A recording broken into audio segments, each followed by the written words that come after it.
All right, gather in, people. Hi, happy Monday. How are you? Good to see you. How you doing? Gee, where was I? You know, it's funny because my this Metallica shirt is yellow, but because of my green screen, it's kind of see through because my green screen takes out yellow tones, so I've got kind of a Metallica logo shaped hole in my chest. But I'm fine with that. I'm okay with that. Um, this for those of you that don't know, my buddy Richard, he and his wife had tickets to see Metallica in Phoenix last week, and they did the Friday show.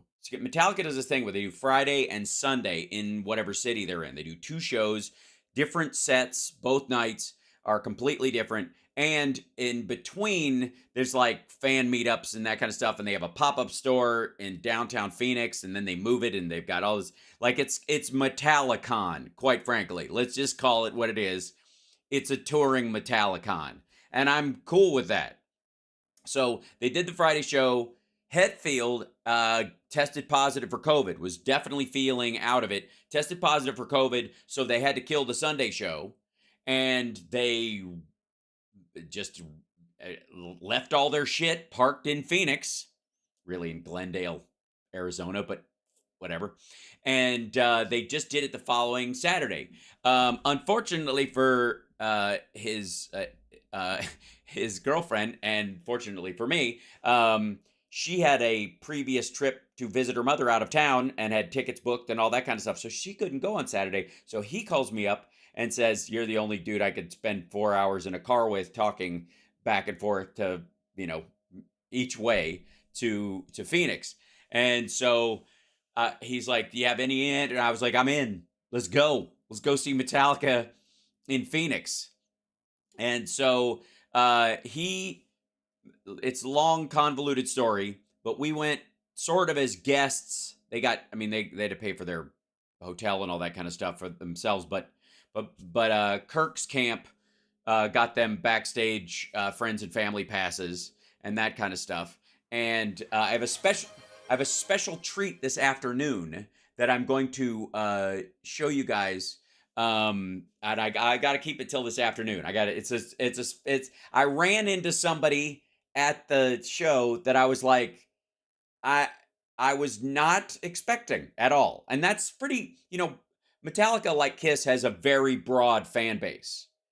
You would be shocked and not shocked at all who Metallica fans are. And you show up and you're like, everybody's here to have a great time. And there's like I gotta say, roaming around, there's the gamut of doughy to fucking intense people walking around this show. And I'm somewhere in the middle, leaning towards, intense, I hope. But anyways, and so there's a whole, yeah, don't show it, CSL. It's a big secret. So CSL knows. I showed Can't Stop Lying, our dear friend Can't Stop Lying. He's seen the pic I took with the person that I'm talking about, and it was just so fucking random. Anyways, I would like to say to my dear fellow Metallica fans that might be leaning in the Trump category, which there are some, not all, not as many as you might think, but there's definitely a chunk. I would like to say to you, first of all, you're welcome to have a conversation with me anytime you want. I'm never gonna shit talk you out of the gate. But for the record, that entire party has always been the party that wants to get rid of the kind of music we listen to. And as anti-climate change as you guys are, have you ever listened to the lyrics of Blackened? The song Blackened. Literally, there are some pivotal Metallica songs for fans and for like deep reads fans. They literally call their like buy a ticket to every you could do like a package where you buy a ticket to any or all shows. You get a ticket there. You got to get yourself there, but you can get this ticket. It's called the I Disappear package or whatever. That's the song from the fucking Mission Impossible soundtrack. Right? Which is, random as hell. And then their productions are called Blackened. And Blackened is a song off of And Justice for All. And that was their first big adventure with a giant set and all that kind of stuff, where you're like, yes, we are hardcore. Yes, we have a direct message. Yes, this is intense. Yes, we've written some songs that have that even we feel weird about at times, but yet they help people, whatever. Yes, but we're still going to spend money on a giant label, financed set that's just a concert show. So, always be aware of that when you see a band who's like, we're just like pure, and you're like, I appreciate that. And I also appreciate the 9 giant LED walls that you tour with that have a projectionist, and that's his own job is to put really giant 8K images on them at different points during the songs as part of the thing. I get it. I'm not against it. Believe me, the show must go on. That said, I always just think it's funny. It falls into that category that I have of the pre-printed anarchy shirt. Like, that's simmer down. So, but huge, like, if you listen to the lyrics, it's like people who think Ozzy is a Satanist. Have you ever listened to his lyrics? Have you listened to I Don't Know? Have you listened to Mr. Crowley? Have you listened to War Pigs, for fuck's sake? Good Lord. The dude's practically a Christian minister. That's the irony of Ozzy, right? And the same thing is true of Metallica. Metallica is anti-authoritarian, anti-military interventionism, and certainly anti-pollution and nuclear catastrophe. I think I can unequivocally say that if you would say, hey, should we destroy the environment and poison everyone or nuke everyone to death? They would, I think all of the members, past and present, would go, no, I'm clearly against that. Yeah. And they would all they'd have to throw a yeah in there. So yes. So I find that ironic, and I want, it's like there's a bridge there. It's possible. But a fantastic time. So a little show and tell. So they have, I haven't even taken them out yet, but they have Metallica, the 72 Seasons Tour patches. Let's open them, shall we? They're in these little contraband baggies. And if you grew up like a metalhead in school or whatever, like, getting the patches was a huge deal. So there's just the emblem, and then there's that one with the 72. A nice design. There's also a giant fucking one, and I'm like, where are you? Where would I put that? On the leg of a pair of jeans? Because many of you know, if you've done this before, the back patch on a leather vest, or a denim vest or a denim jacket, has that unfortunate seam line between the top of the neck and the back where you can't do something that covers the entire back, right? Oh, I have a denim vest. I have a couple of them. And if you do it, it's got that rumple in it. It's like, bah. So you do the back patch is below that line, right? Well, that patch would have to go across the entire thing. I don't give a fuck how big you are. So fascinating. So those are the patches. They were fairly inexpensive. The other thing I got, and hold on, a little extra show and tell. Talk amongst yourselves. I have to grab something. Yes, on your guitar case, great.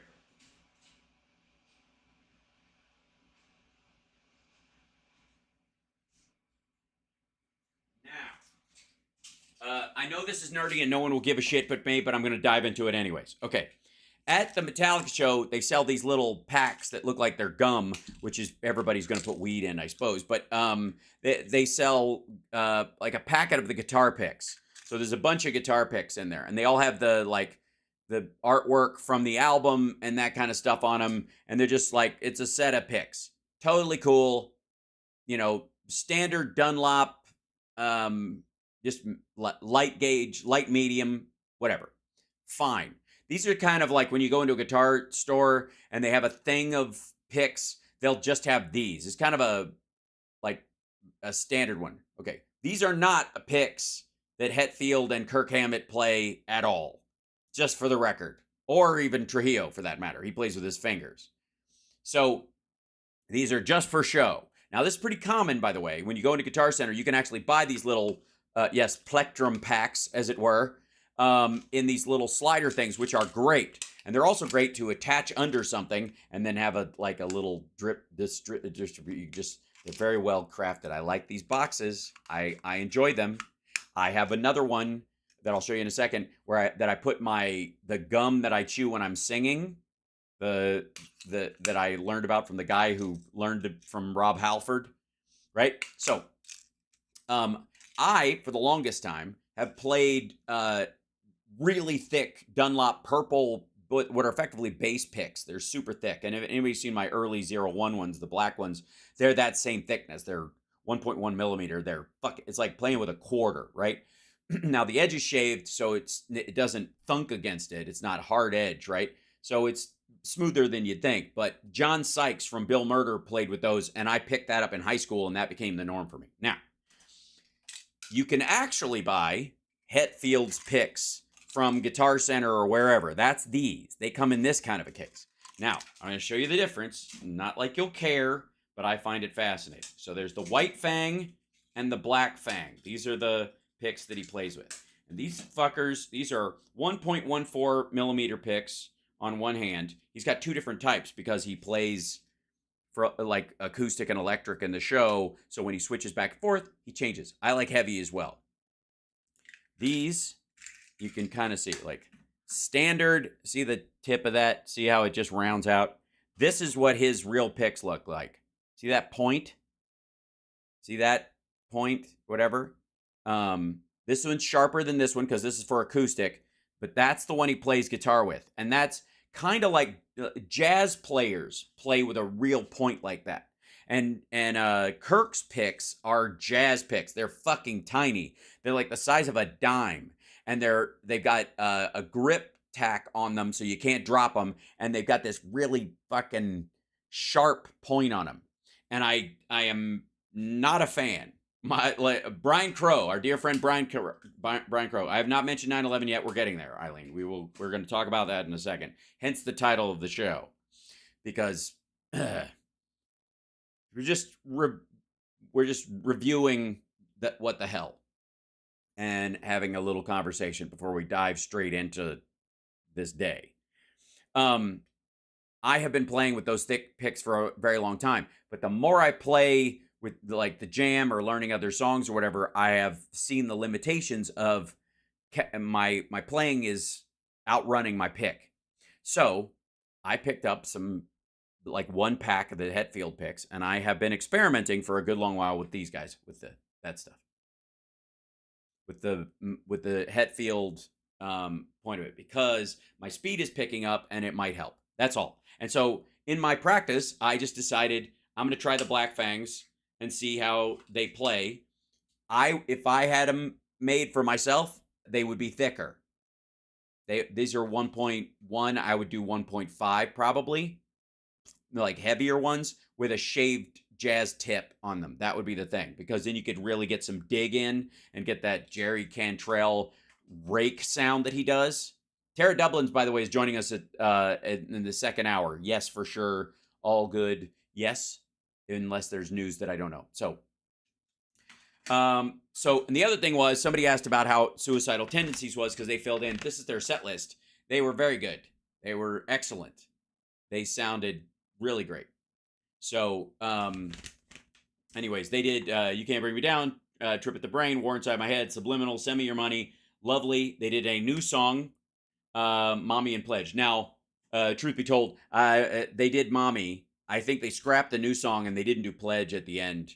I think because they ran out of time, and it was pretty cool. But Robert Trujillo played in Suicidal Tendencies. When I first met Doug Pinnick from King's X, or when he first was aware of the fact that I'm a huge King's X fan, was because my dear friend Rob Hall, who we miss dearly,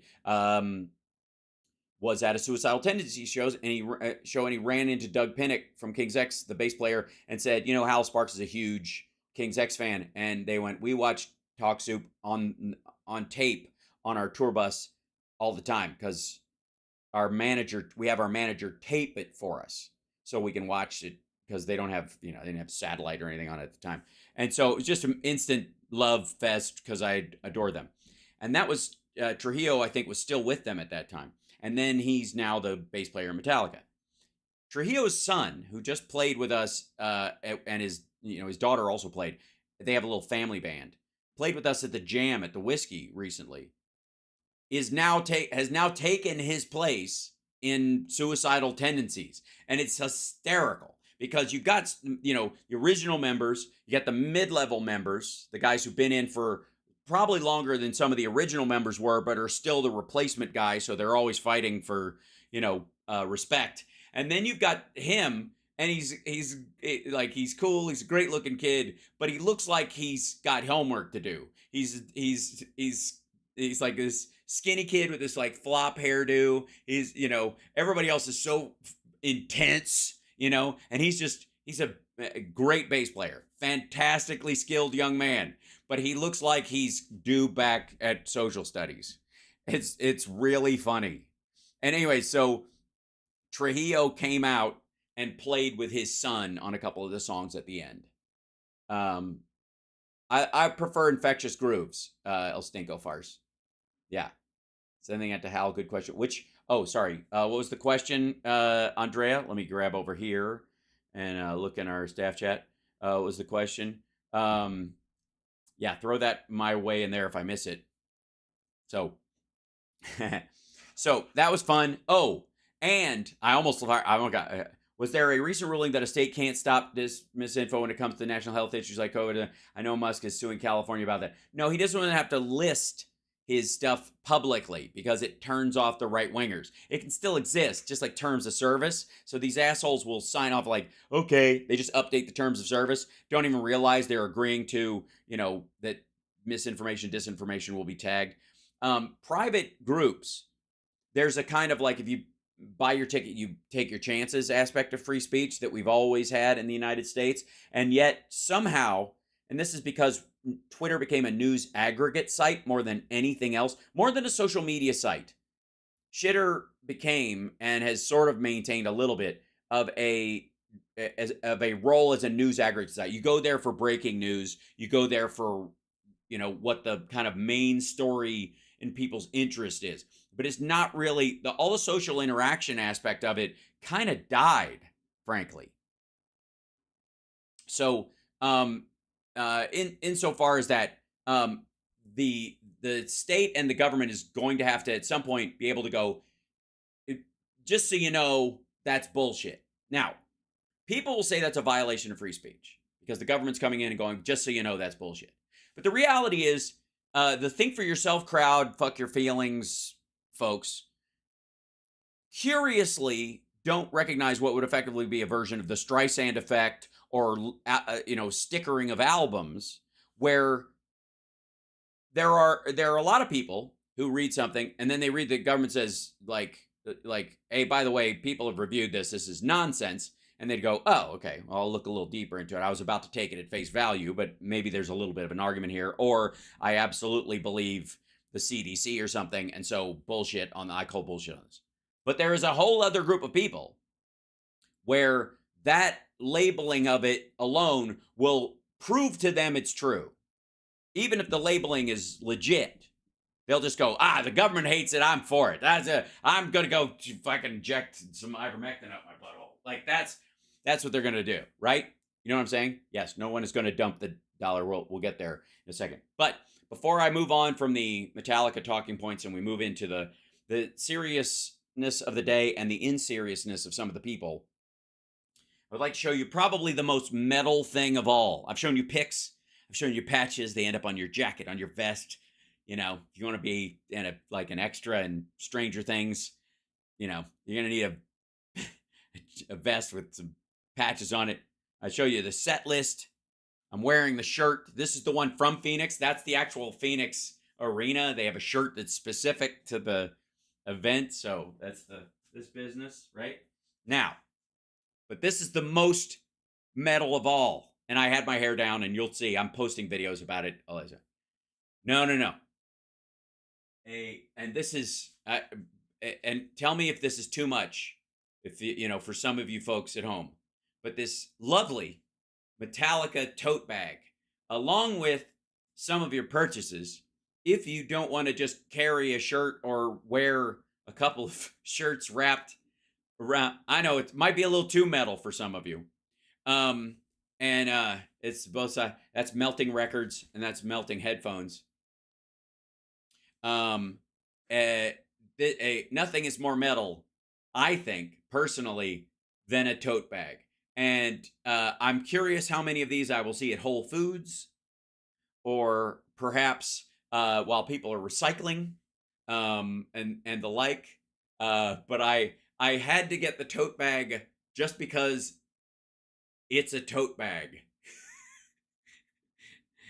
And I gotta say, this looks like they designed this to be the anti iPod ad. Like melting headphones, which you have to look really close to tell that they're melting. The melting records you can kind of understand. Like it's so hot. Um, and then my theory is, isn't that funny? Anyway, that my theory is that they picked yellow for everything because no one else was using it. Like they went through the color spectrum and went, oh yeah, Prince uses purple, and the Tools using magenta on their current tour, and this like the Foo Fighters are using a lot of blue, and whatever, like. And they were like, no one's touched yellow. Okay, cool. Everything goes yellow this time. Let's go for it. Just yellow, yellow, yellow. It'll stand out. The album's yellow. The vinyl album's yellow. And by the way, the artwork looks fucking fantastic. Like it's great. Don't get me wrong. But I just when on an album you're like, God damn, this is intense. It's like the opposite of the Black Album, right? And I, of course, when everything was like yellow with black writing on it, I was like, Striper called. But just like, I don't think that bothered anybody else. Yeah, it is a very warm, happy color. Now, James is trying for that because James has taken, like, they play suicide prevention hotline ads before the show. They also, if you don't know, a girl was she was like nabbed leaving. She was, she disappeared on her way home from a Metallica show years ago. It's a cold case. And so they have not only given money to help find her, but also, to like on security around the venues and all kinds of stuff. They do all kinds of like stuff around that, because, and by the way, has nothing to do with Metallica. That was just the show she was walking home from at the time. But they took that extra step, and then they also have these suicide prevention hotline ads that are running at the top, and they have an outreach for like around veteran suicide that they do, which is fantastic. So let me just nip everybody's kind of poo-pooing in the bud about metal and blah, nah, Metallica and Lars can't drum and blah, blah, all that. And let me just stop you right there and just go, these guys have been around long enough that they don't have anything to prove, and they're still fantastic at it.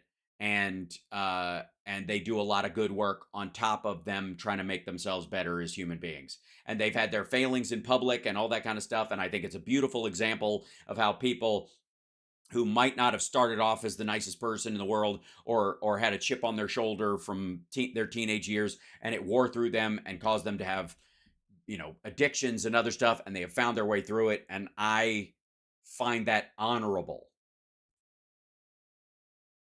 period. So yeah, there you go.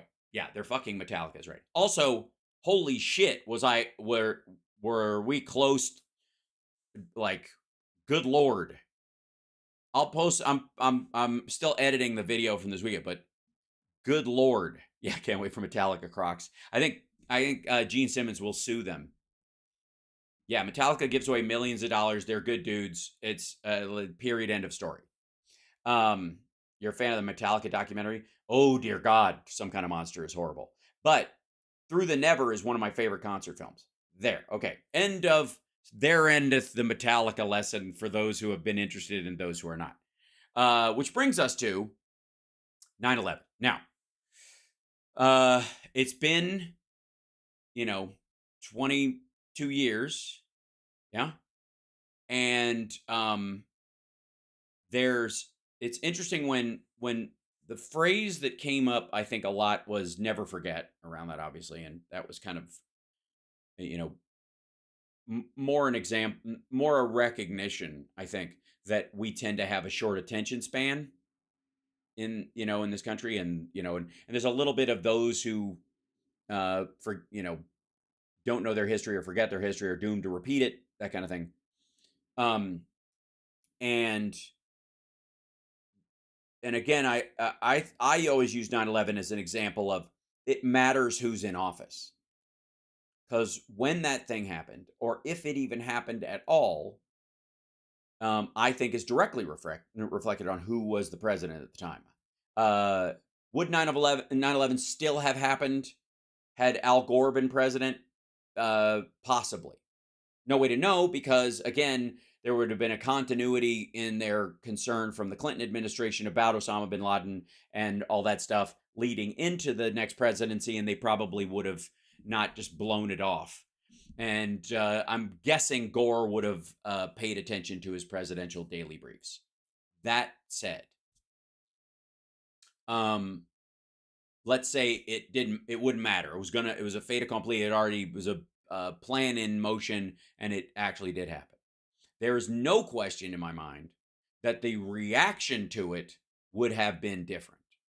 And that the idea that we would have gone into Iraq, for example, if Al Gore was president, is an absurdity. I don't think, I mean, I'm sure somebody will argue that and try. We would have gone in there anyways because PNAC and the deep state, Illuminati, blah, blah, blah, whatever the fuck. No. Would Gore have sent troops into parts of Afghanistan to hunt down Osama bin Laden? Probably. Would it have been a full-scale invasion of Afghanistan? I doubtful. I doubt it. Although there is an idea that he might have been more sympathetic to the people of Afghanistan under the thumb of the Taliban and the advance of the Taliban to maybe push it a little further than just what John Kerry talked about, which was a police action, like like in Patriot games when they hit the training camp, the IRA training camp in Afghanistan, and Harrison Ford's character sees tits from space. Remember that? If you don't, go look it up.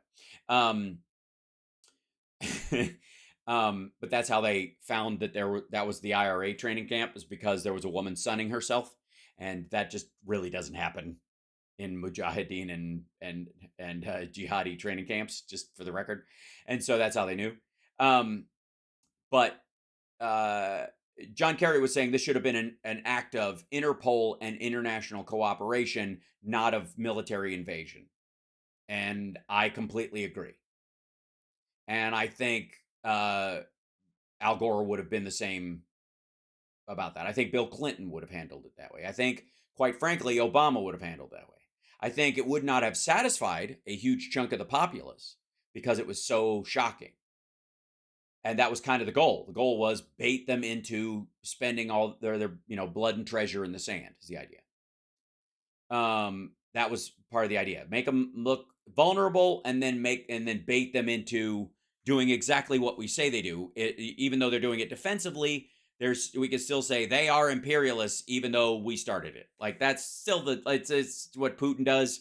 It's it's ironically what Xi Jinping is saying about everything from trade to Taiwan these days, right? It's not that weird. So, I have no doubt in my mind that we would not have gone into Iraq had Al Gore been president. I don't even, and by the way, I even think right wingers would agree with me, but only because he wouldn't have had the fucking guts or whatever. Like, okay, asshole, your guy is allegedly against it before he was for it, before he was against it again. So, just for the record, I think that's abundantly clear. And to me, that's what that day defined in my experience. That as the years played out and our response played out, and they're like, these people are going to hear us all pretty soon, that kind of shit. And you're like, fuck, this motherfucker isn't. First of all, the people who did it are dead. The people who set it up, you could say those people, but there aren't millions of those people. There are hundreds, maybe 1,000 and change of those people. And that's not something you handle with war. Just saying. Right? But then again, you have to keep in mind, right-wingers want to bomb Mexico. So Um, and again, you can still be against, you could still say, I suppose, if you want to, you could argue we should go into Iraq because Saddam Hussein's an awful person, blah, blah, blah. Okay. And you could say, fuck the Taliban, therefore going into Afghanistan was worth the price we paid. And the period of time where Afghan women alone were able to educate and elevate themselves and then maybe even escape the country and move out into the rest of the world and, to all of our benefit, that was worth it. You can make that argument. I'm just saying there is no version of reality where Al Gore would have done that. Yes, 3,000 people died sitting at work doing their jobs, innocent, unsuspecting. Exactly. And for political purposes. It was a direct terrorism. It was meant to scare the shit out of everyone. Islam is not, no one's saying Islam is evil, I don't think, at this point. Except all the people who say all religion is evil, in which case, I don't know why those folks act like they have a carve out and they're nice about Islam or something when they'll say Christianity is like the most violent force on the planet, and then they're like, but I'll tiptoe around Islam. No, either you're all in on the Abrahamic religions or you're not. So simmer. But anyways, immaterial. I mean, it was an act of terrorism and quite frankly, territorial bullshit from Osama bin Laden. So the point is that your reaction to something says more about your country and yourself than the thing itself.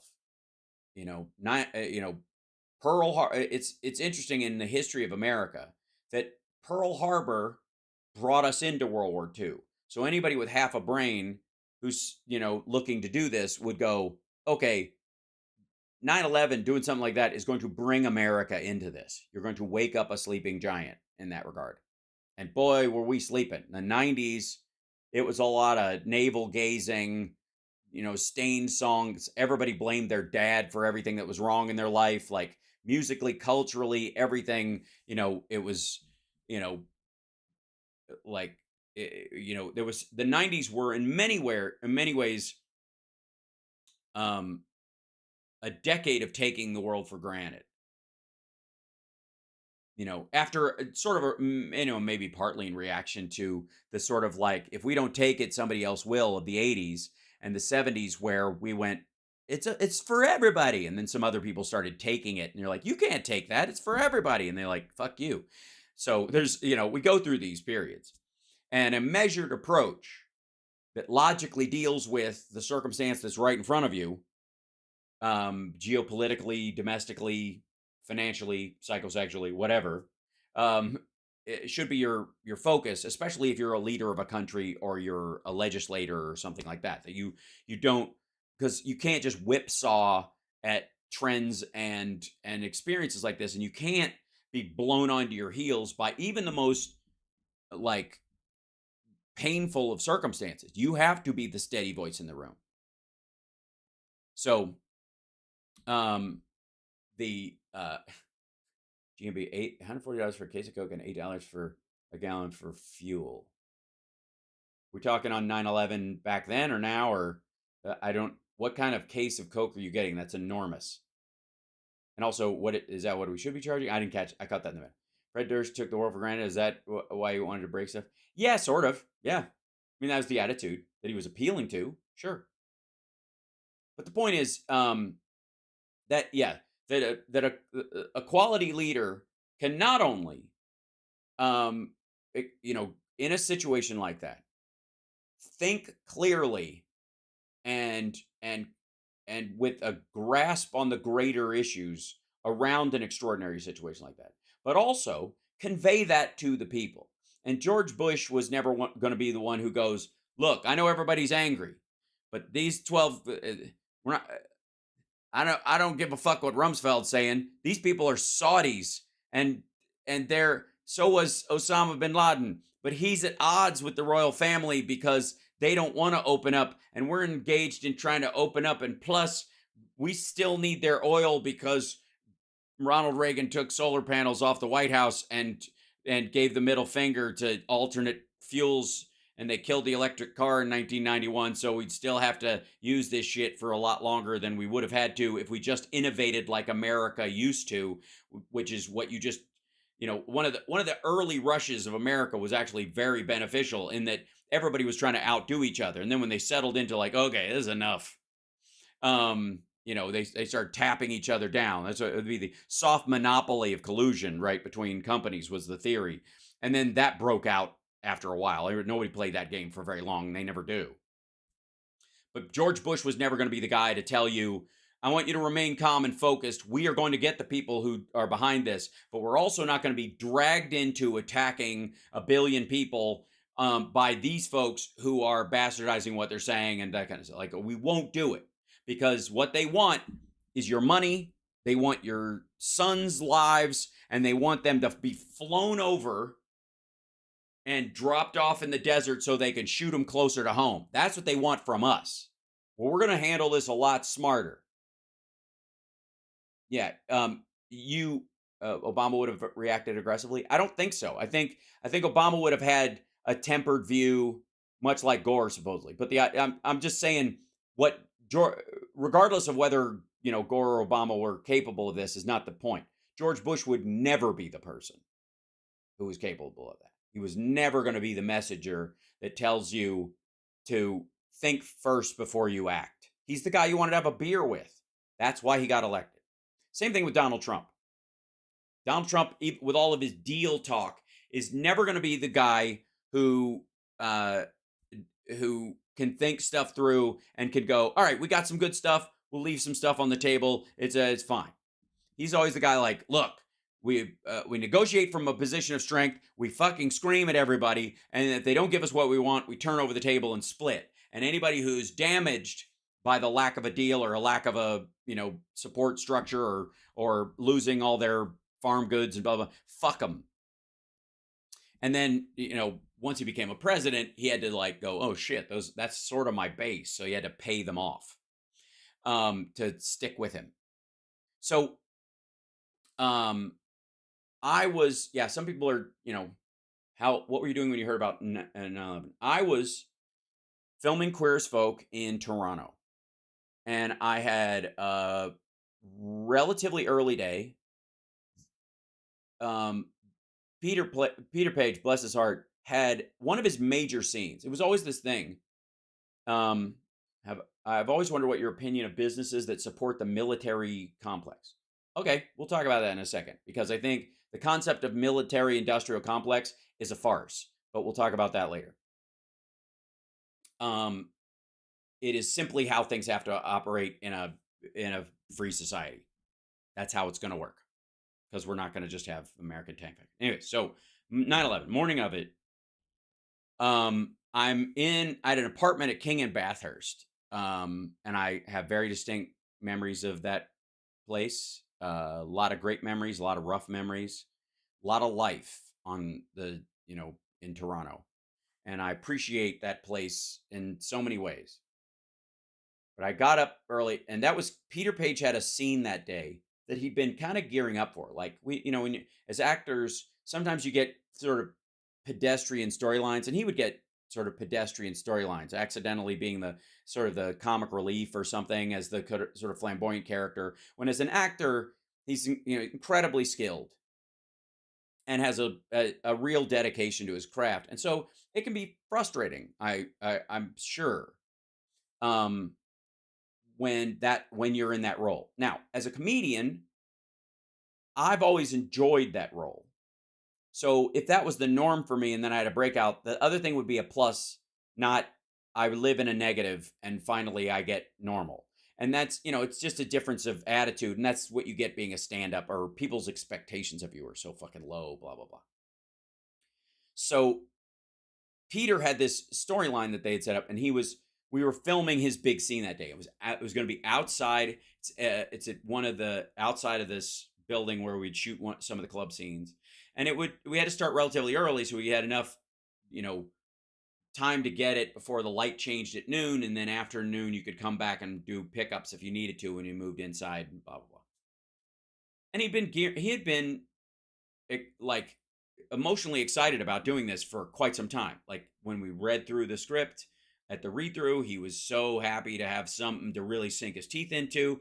There was scenes leading up to it that they had already taped that he was like, this sets it up. And he was, I mean, I was very happy for him in that regard.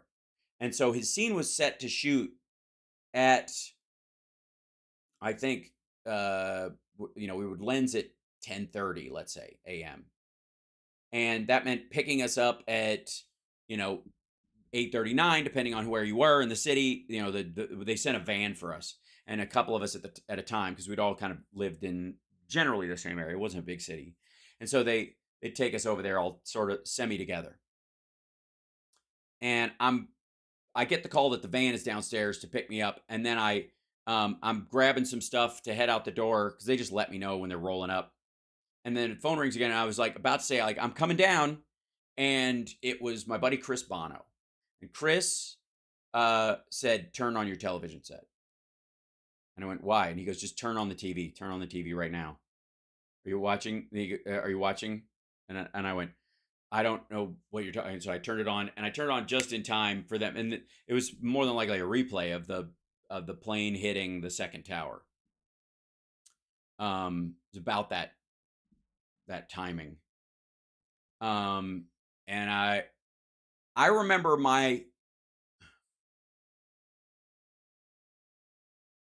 when I watched it, when I saw it happen, I had two primary thoughts. One was for, oh, fuck the people in that building and on those planes. And then the second one was this almost feeling of inevitability. And this might have been some of the 90s shit coming to the surface. You know, this kind of nihilistic, you know, attitude towards everything that eventually we're gonna Bill, of course I do. So, you know, I did have a reaction with all of our, the talk about America's interventionism in the Middle East and all that stuff. My feeling at that moment was, this is it. This is the thing, right? This is the thing. This is it. This is the blowback. Wherever it's from, I don't know yet, but that's what it felt like. Because it wasn't Russia, it wasn't China, it wasn't a bigger organization, you know, a big state-run endeavor. It was something smaller. In that regard, as far as the people who did it, a smaller group. Yeah. And blowback was one of the first phrases that I thought about it. And then I really did have an oh shit. I really did have an oh shit moment. Knowing that Cheney and Bush are in charge of this, and I was like, all right, there is no fucking way this is what their solution is going to be, or their reaction to this is going to be bad. It's going to be more of the same, more of the shit that got us in this, led to this happening in the first place. Is that that's what I'm thinking when I'm watching this. This is not germane to information that came later, and hindsight being 2020 and how we deal with it. This is just my brain just rolled through that shit at the same time, like all at once. Like those thoughts just kind of went flap, like all at once. And yeah, so that was my experience of it. And I saw everybody's reaction. So, like, by the way, it was on, and yet they're waiting downstairs for me, and I have to go to work. And other people are waiting. The entire crew, like all of our crew, vast majority are Canadian. You know, it's not like they wouldn't care, but something else is going on. And then I don't know how it's going to work out, but I just run down to the van. I'm like, what's happening? And like, well, we're going to set. We'll figure it out when we get there. And we got there, and people are watching it, and we're going through it, and it's sort of surreal. You're just kind of you sit in the makeup chair, and you're like, and because I sat in the makeup chair, and I'm like, well, we got to shoot Peter's scene today. He's been working on it and you know, and we're all sitting there, and and people are watching, and then some, like, a couple of the uh like crew were crying because it was just so shocking. And we got out there and we shot a couple of takes of this scene, and then it was just kind of in general, like, everybody went, we can't do this, we can't continue, we just, I mean, there's no way. And it would be unfair to Peter in a lot of ways, to, like, with all this shit happening, and we didn't even know, like, we couldn't leave the country. We were stuck in Canada for whatever. Anybody who had a trip home or were going to see their significant other or their family, that's done. It was a, like, a terrible aspect of it was that this attempt, like, this roll through normalcy. It's almost like, you know how when if you're ever been in a car accident, everything slows down, and and like the car accident's completely in slow motion, like, it just shockingly, your brain's pulling in every detail, so it's just, you go from 1080p to 8K in a second, and it's just like every detail takes forever. And it was like a bigger version of that. You know what I mean? It was a group version of that, where everybody's like, you're in slow motion, like, we're still sitting in a car, it's starting to spin out of control, it might turn over, it's turning over now, okay, like, you know what I'm talking about? Like, that was that day, those few hours, right? Yeah. And then everybody just started, uh um you were surprised that the toxic kid was gay. Well, I'm glad. Thanks for calling me a kid at 30, but I'm not, and I wasn't. But that's okay. It's just character. But cool. I'm glad I was convincing. That was the point. So, yeah. And then I think a lot of those thoughts about blowback was like, okay, you don't double down on the problem, you find another way around it. And the other problem we had, um, the Pentagon getting hit was strangely small. Well, it did less damage, and the building itself is less the building itself. It's more office space. Much of what happens that's important happens below the ground, so it wasn't like the towers falling. Obviously, there's a much bigger visual. But I think for a lot of us, it became, what's the when they did the Patriot Act, I was like, you do realize that this is exactly what jihadis would want. They would want us to be less free. Like, honest to God, like, I joked about it at the time, but I was like, you know what my first response would have been? Legalize gay marriage on the spot. That's what I'd have done, like, that day. Hi, guess what? We decided, in response to being attacked by, an alleged jihad that thinks women should cover themselves up, and men have property rights over women, and these extreme versions of this particular religion, that we're just going to be even more religiously pluralistic. As a matter of fact, I'm going to bring in some Muslim, Christian, Jewish, shamanic, pagan, and great spaghetti monster folks in with some atheists, and we're gonna have a meal and not talk religion. How do you like that, assholes? How do you like them apples? We're not even gonna discuss the topic. We're just gonna enjoy each other's company. Fuck you. Like that, my idea would have been, like, we're not going to allow them to turn us into them, which is kind of the fucking point, right? Now, there are security things you need to do, but they were never that egregious, you know. And nowadays, it's so ironic. Like, you look at the Ukraine war, like, the satellite imagery you could purchase commercially is as good as anything on 9/11 that was available only to governments, right? So, wonder what Putin's reaction was to 9/11. The check cleared. Sorry, Don, we're out. We sent them all out. You'll get it. I promise. We'll get you one. Mark's mailing them out. We'll get you one. the Patriot Act is an oxymoron. Well, it's another example of what we were talking about, where you pass something by the label, like the Inflation Reduction Act. That sword cuts both ways. Republicans had to vote for the Inflation Reduction Act, even though it was the biggest green tech bill in United States history. You couldn't be found to not be voting for the Inflation Reduction Act. Do you even inflation reduction, bro? Right? There's been a whole big thing about this is two can play at that game territory. We're about 3 minutes away from from Tara Dublin coming in here. Hold on one second. I thought I heard. I forget. And I had to open the door because it's very hot in here. When it gets hot and the sun comes in the thing and cooks and all that kind of stuff. Now, I suppose CSL, we can do this guy later this afternoon. But he did his own, like, it's 9/11, don't forget. Also, basically we're in hell.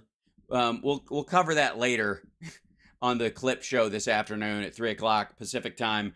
That's HAL Sparks Mega Worldwide. If you don't know, you should like, subscribe, share the show, and not just because waiting in the wings, if I may, and I've got to set this up. I do my own production here, so it takes a moment. There's always a lot of fidgeting that I have to do, a little tech fidgeting, and my ability to carry on a fun conversation while I'm doing it is in many ways, I think, an unappreciated talent. The ability to just straight up bullshit while I'm doing, let's see, making sure that stuff works and pops in there. And boy, anybody who knows a thing or two about being able to bullshit in the face of the bullshitters, it's our dear friend, and hold on, I have to turn on her audio, otherwise everyone will get mad at me. Our dear friend, the Tara Dublin Rocks. Hold on. Hi. And transition. Hi, there she is. You can hear me and see me right away. It's crazy. A miracle. I'm getting good at it. I'm very good at it. I think it was the Metallica show. It like shook something loose. Well, as it should. Yes. Oh boy, did it. And I have to say, can you see that I'm wearing my New York shirt? Oh, that's nice. That's we appreciate that. Jersey girl, Jersey Understood. girl. Yeah. New York. Yes. Now, well, so you are a Jersey girl. You certainly saw the roof parties of anti-American Muslims dancing that Donald Trump was watching, I guess, with binoculars from Trump Tower. I was right there with him. Right. We were hanging out together there in Jersey City or Hoboken or Newark, wherever the fuck he claimed to have been. Right. He was nowhere. So. Right. No, but he came down there and he moved rubble and all that kind of stuff, and he was lifting. Sure, he did. He was right there with Hillary. Down there lifting giant rocks off of people, and he was giving mouth to mouth as germaphobes do, and he was dressed like Rambo. Like, you go down there for weeks after you'd always see the one thing you'd always see is Donald with a broom, just getting rid of the dust. He's just like, I'm never gonna forget. And I never want people to forget that I was down here doing this. I'm never leaving. I'm here with you forever. CG is a wonderful thing. So, yeah, I just told my experience. I was in Toronto. Where were you, and what were you doing on the day? So we were already living out here. I was still married, and my son Jack was 2. And all of my family lives in New York. And actually, Jack and I were supposed to fly to New York from Portland on September 16th for just a big Jewish holiday family thing. Right. And my brother, who is younger than I am and is a lawyer, had just graduated law school a few months before and had started at a firm right by the World Trade Center. And for the first couple of months, he would call my mom and me and be like, I don't like this place. This place is not a right fit for me. It's weird. I don't like it. I don't think this is right. And we were like, you're a first year. You're an associate. Like, just suck it up, Phil. Like, you can do this. And he was like, Phil. Nope. Yeah, Phil. And then he was like, nope. I'm going to go to this firm in Midtown. And like a couple of weeks later, 9/11 happened. And it was one of those where if he hadn't done that, you don't know, right? So the morning of when it was all starting, we're 3 hours behind. So we were asleep, actually. Yeah. and my now estranged father's child bride, who is 3 years, who was, they're divorced now, it's a whole other thing, but she's Okay. 3 years younger than me. She called and woke us up, and she's like, "Where's Phil? Where's Phil?" And I'm like, "What are you saying to me? Why would I know Right. where my brother is? I'm asleep." She goes, "No, turn on the TV. You don't know what's going on. What's the matter with you?" And so I turned on the TV, and as soon as I turned on the TV, I saw the first tower fall, and I was like, "What the Yeah. fuck?" Hmm. So then I had to tell her, "Oh, Phil's not down there. Phil moved to a firm in Midtown," which is great because if he Right. hadn't, because that the building that that first firm was in collapsed after the towers collapsed. Right. So, like, the first thing I did was try to call my mother, and my mother was working at the time at the Carnegie Hall Tower in Midtown on the top floor for an investment banking firm. And she told me, she was like, "I was standing there and I saw smoke coming from the World Trade Center. And as I turned to a friend of mine to say, there's a fire at the World Trade Center, she saw the second plane hit the second Mm. tower." And then she was like, everybody was like, "What the fuck is happening?" Right. So I got, she was like, "So I'm leaving. We're leaving. We're not taking any elevators. We're walking down the 60 floors. I'm going home." My stepfather was in Brooklyn doing a photography shoot. My now sister-in-law, they weren't even married yet. She was working for Condé Nast in Times Square. And then my brother is somewhere in Midtown. I got him on the phone. My brother and I are fine. Like, we're not super close, and we don't say "I love you" a lot. But I got him on the phone. I was like, "I'm so relieved that you moved and that you didn't listen to us. And oh my God, Hmm. I love you so much." And he's like, "I love you too." And they all went to my mom's apartment on the Upper West Side. But like, my stepdad had to walk all the way from Brooklyn. And all I could think about, because like my husband at the time, we're watching this happen. I'm trying to keep my 2-year-old away from the television. And my husband says to me, "Well, you guys aren't going to New York now." And I don't think I had ever wanted to be in the city more in my whole Right. life and Right. be with Right. my family, right? Because like, my city is being attacked, my family's like, we don't know what's going on, but all I could think about is how badly I wanted to be there. And everyone was like, "Nope, Hmm. you're not coming. Don't come. The Right. air is awful. You can't breathe the air. We don't know if we're going to get attacked again. We don't know how stable the build. We don't know anything." Yeah. Yeah. And then it turned out that the flight Jack and I were supposed to take was the very first flight they allowed to take off when they reopened the airspace. So, and my argument was, this is the safest day in the history of aviation to get on Yeah. a plane. They're going to cavity search us. They're going to shake us upside Right. down and make sure there's no hairpins in our butts, just whatever. Yeah. And everyone's like, "You're not going anywhere. You are not going anywhere. I Right. don't want your 2-year-old's lungs in this city. Nothing. No." And I regret not going just Hmm. because I wanted to be there so badly. And instead, we waited until Thanksgiving of that year. And I remember flying back for that and flying into the city and just that gaping hole Yeah. in the skyline. And for someone who, like, where I grew up in Jersey, on a very clear enough day from my bedroom window across Raritan Bay, I could see the Twin Towers. It was always there. My Yeah. entire life, we went on countless school trips to the city and went to the top of the World Trade Center and did all of that fun stuff. And so having it not there, my brain was like, "This doesn't make sense." And to this day, when I go back and I see the new tower, it's not the same. It doesn't look like New York to me. It's New York when you see the Empire State Building or you see the Yeah. Chrysler Building. But without the Twin Towers, it's just not the same feeling. I will not go to Ground Zero.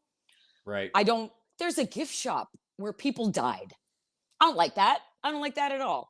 Hmm. So, and for me on a day like today, like, I don't need to watch the visuals. I don't need to hear the voicemails. I don't need to any of it because I stayed in front of my television for 2 days and Hmm. watched all of it. It's incredibly painful. It's traumatic. And Hmm. then what's worse is we have all of Elon's fanboy yokels on the Twitter today going, "Benghazi, false flag, deep state." Right. Ugh. Right. The same thing with January 6th. Like, please don't tell us we didn't see what we saw, because we saw it. We watched it Right. play out live on our Right. televisions for days. I Please don't watched tell the. us we didn't see I that. will say. I will say. I think we all got a real dose of real time conspiracy building because I think up till 9/11, the majority of us, the two big conspiracies we heard the most about, and that there was some back and forth debate about, would be the Kennedy assassination and Nixon and the plumbers and whether or not or maybe Iran-Contra, whether, how much Reagan knew. Well, I don't recall, that whole business. Right. And the moon Right. landing, And all of those is just, yeah. our Well, government yeah. is trying to fool us all the time. Well, I felt Whoops. like the moon landing was all just like that always struck me as cartoonish. As a NASA loving kid, I was like, get the fuck out of here.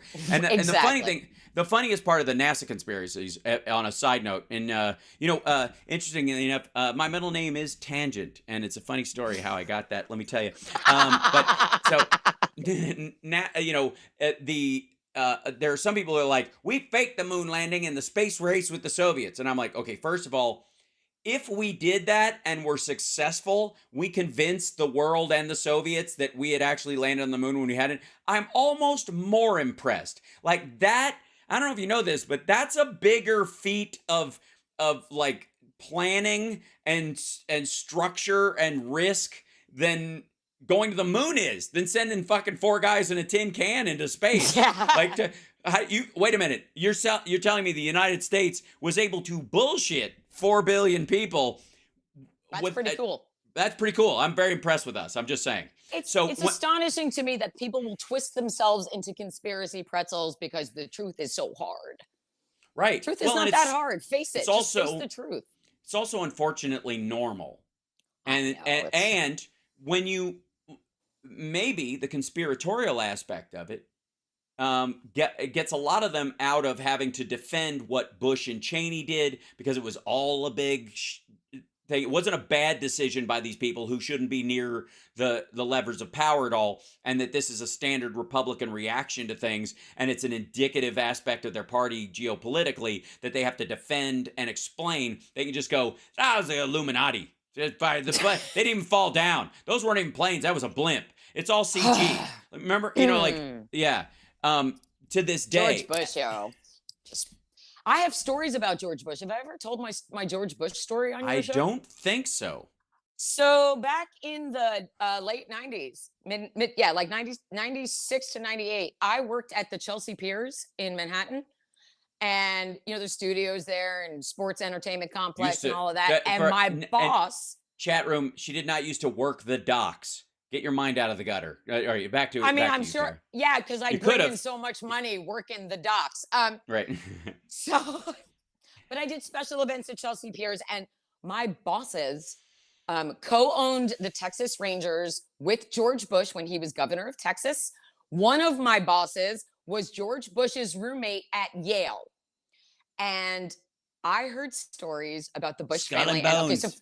Right. So first of all, to no one's surprise, you should be aware that George W. Bush was a giant joke at Yale. No one took him seriously. He was all he wanted to do was play tennis with a beer in his hand while on coke. Yeah. So, and he was not a good loser when he played tennis. He would throw his racket on. He was bad. He was a C- student. Coke and booze mixing that. I've never seen anybody in a good mood when they do that. Sure. Right. Does that make sense? But here's the thing. And so my boss would go to the Bush compound in Kennebunkport, Maine, every year for Christmas. And even though he was a huge Democrat, he would always, if there was a Bush running for office, he would always donate to the Bush, but he always then would double and give more to the Democrat. Right. And then, but what we found out the last year that I worked for him at the Christmas parties, like he would get really drunk on grappa and then start telling us these stories that he should not have been telling us. So on the last year I worked for him, which was in 98 or 97, he was like, you want to hear what I heard this year? We're all like, fuck yeah, we do. So they're sitting at Christmas dinner 3 years before the 2000 election. And George H.W. Bush pushes back right before dessert and goes, all right, well, Jebby, we've decided we're going to run Georgie in 2000. And Jeb says, but Daddy, you said it was my turn. And George says, George says, but Daddy, I already told you I don't want to be president. I want to be commissioner of baseball. Right. That is a 100% true story. Now, let's think. You were talking about Al Gore earlier. Yeah. Think about what our country would look like today. Mm-hmm. I don't really care what he would have done as MLB commissioner. I don't care. Think about if George Bush got to go ruin baseball instead of America. Right. And he wouldn't Right? have, by the way. He would have just He probably would have just fucking, made it. he just eaten a bunch of hot dogs and waved from the stands and been the Here's some peanuts and beer ex-president's, for all. yeah, the Exactly. ex-president's son. It would have, no He harm, would have no been fucking so foul. happy. And then Right. when he was drunk and painting in his bathtub, people would be like, oh, that's just George. He's eccentric. Yep. So, but instead, all of the elder Bush's cronies who did not get a second term then Yep. got a second term and a Right. third term. Well, and interestingly Ta-da! enough, like, yeah, and you know, I was always fascinated by the fact that Bill Barr did kind of like a pass through during the Bush 2 administration, but he was really a Bush 1 guy, and his Yeah. whole thing was, and this is kind of very telling, and it might be an age thing with Barr at this point, but Barr's one of these guys who was selling the supreme executive power of the presidency, that the president ultimately is the one guy that everybody picks, and he means it to be a guy.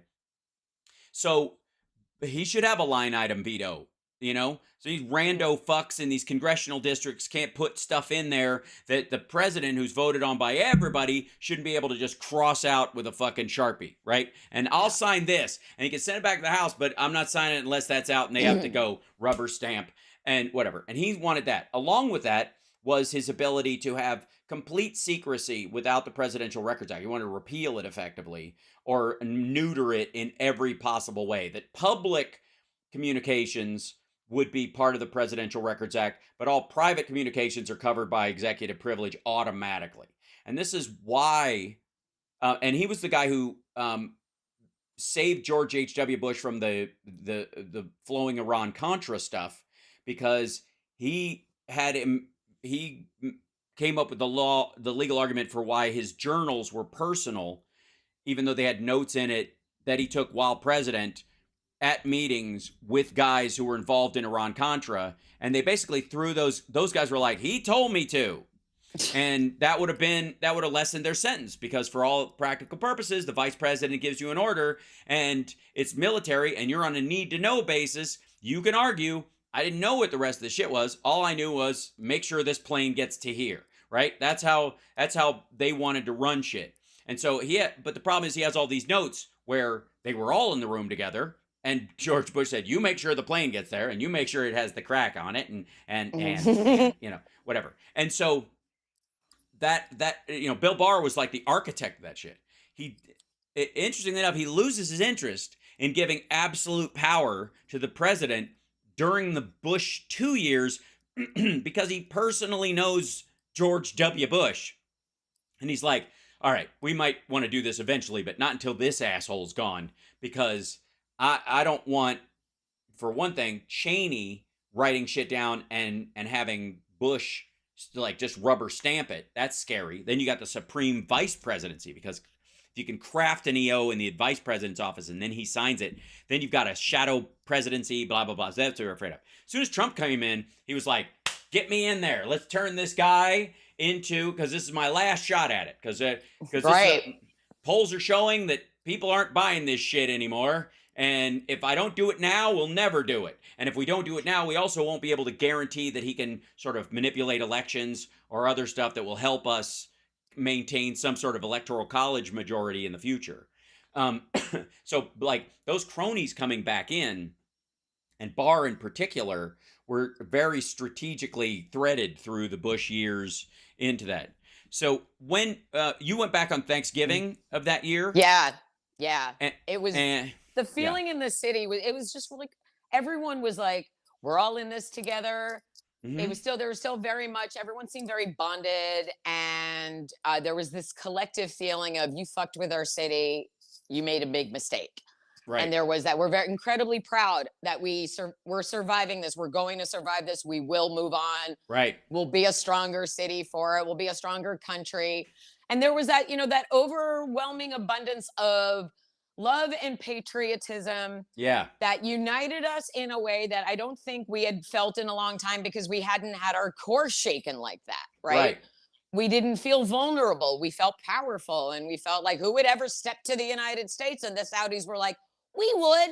Right. And so one of those things that really bothers me is like, why do as a country why do we have to do business with the country that attacked us? Why do we still do business with a country that attacked us? Why isn't Jared Kushner being held accountable for getting all of that money from the Saudis? Why is Elon Musk getting to be in bed with the Saudis to ruin Twitter? Why do the Saudis have any influence? Why is money more important than human life? It is forever more important than human life. And like, how much money do you need? Mhm. How much? You can't take it with you. What are you going to do with it? What are you doing? What do you Right. want? What's the point? And so but what we're seeing now, and what makes me like step out of my body and then come back into it, all of the things that the Republicans are trying to get away with right now, did they do any of that in 2016? Did we have fake electors in 2016 and we just didn't know because we didn't know to look for them? Did we know that? Did they do that in 2016, Right. which is why they were so overconfident in 2020? See, Yeah, I don't. honestly, I think I about don't, that. yeah, you know, I think it's worth looking into because even I have, you know, you can listen to some of the arguments about the towers and the planes and who let who go and Cheney sending all the flights up, you know, the military exercise on that day, blah, blah. And a lot of it, quite frankly, is just good people doing their job at the wrong time. That happens all the time. It's much more normal than anything else. And the interesting like pushback that I've always said about how they pancaked and they fell down and everybody that was proof that they were demolished and it was an inside job and all this kind of stuff.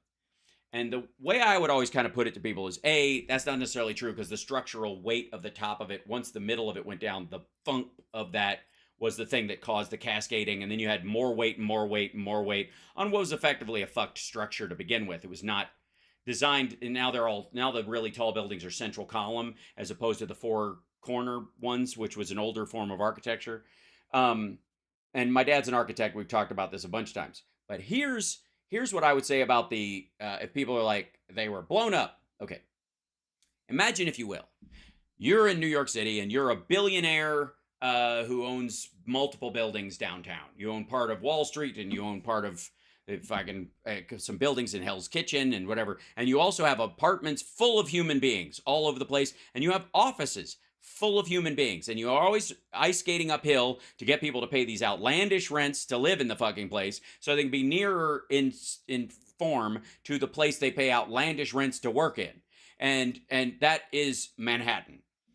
And then and then there are these two buildings that are there. And somebody sets off an explosion in the bottom of one of them. They managed to do it. Yes, they did in '94. Yep. Mhm. And everybody else and the city planners all get together and go, hi guys, about those two gigantic fucked up buildings you have, if they fall over, there's no way they don't kill everybody inside and every building they hit. If they fall like a building would fall, if you break the foundation of it, they're going to pancake everything in their path. So we might need, crazy as this is, to have a conversation about if something bad happens, how do we take these things down centrally? And we're going to have to plant explosives through the whole thing.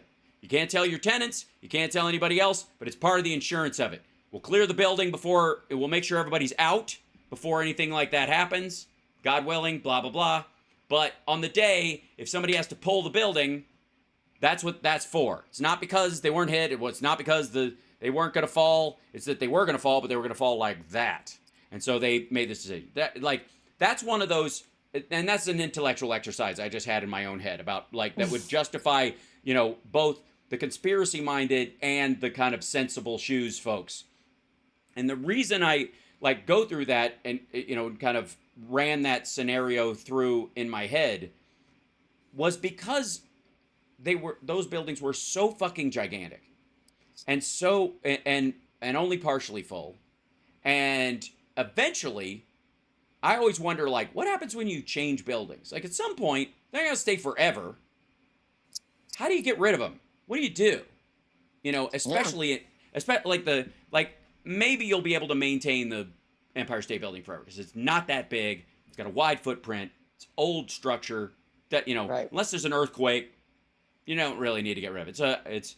But anything else, those things look like shit. They were the beginning of the Soviet era, the pillars. And my memory of them as a Kentucky kid was just seeing them in King Kong. Yes, and they were, that was right, that was ridiculous. My stepfather, aside from being a photographer for a living, did air conditioning balancing. That's actually how he met my mom. He was doing the balancing in the office building where she was working, but he also Right. worked on the World Trade Center and did the Mm-hmm. air conditioning balancing in the World Trade Center and worked on that. Right.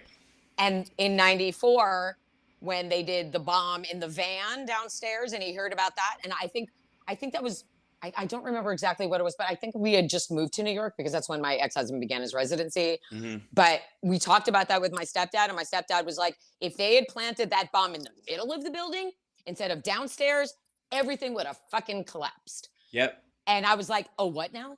Because Yeah. I don't know anything about these things. And he's like, no. When we were in there and we were putting in the balancing, we were doing all of that, I looked around and said, who the hell designed this thing? Who Right. designed this thing? It's top heavy. It's weird. What if they fall into each other? What if they fall, like the same thing with you? They're What not if they go over? Right. They're not sturdy ergonomic enough. so that the wind And if catches them. someone goes through the Yeah. middle, you're fucked. And I said to him, did you say anything?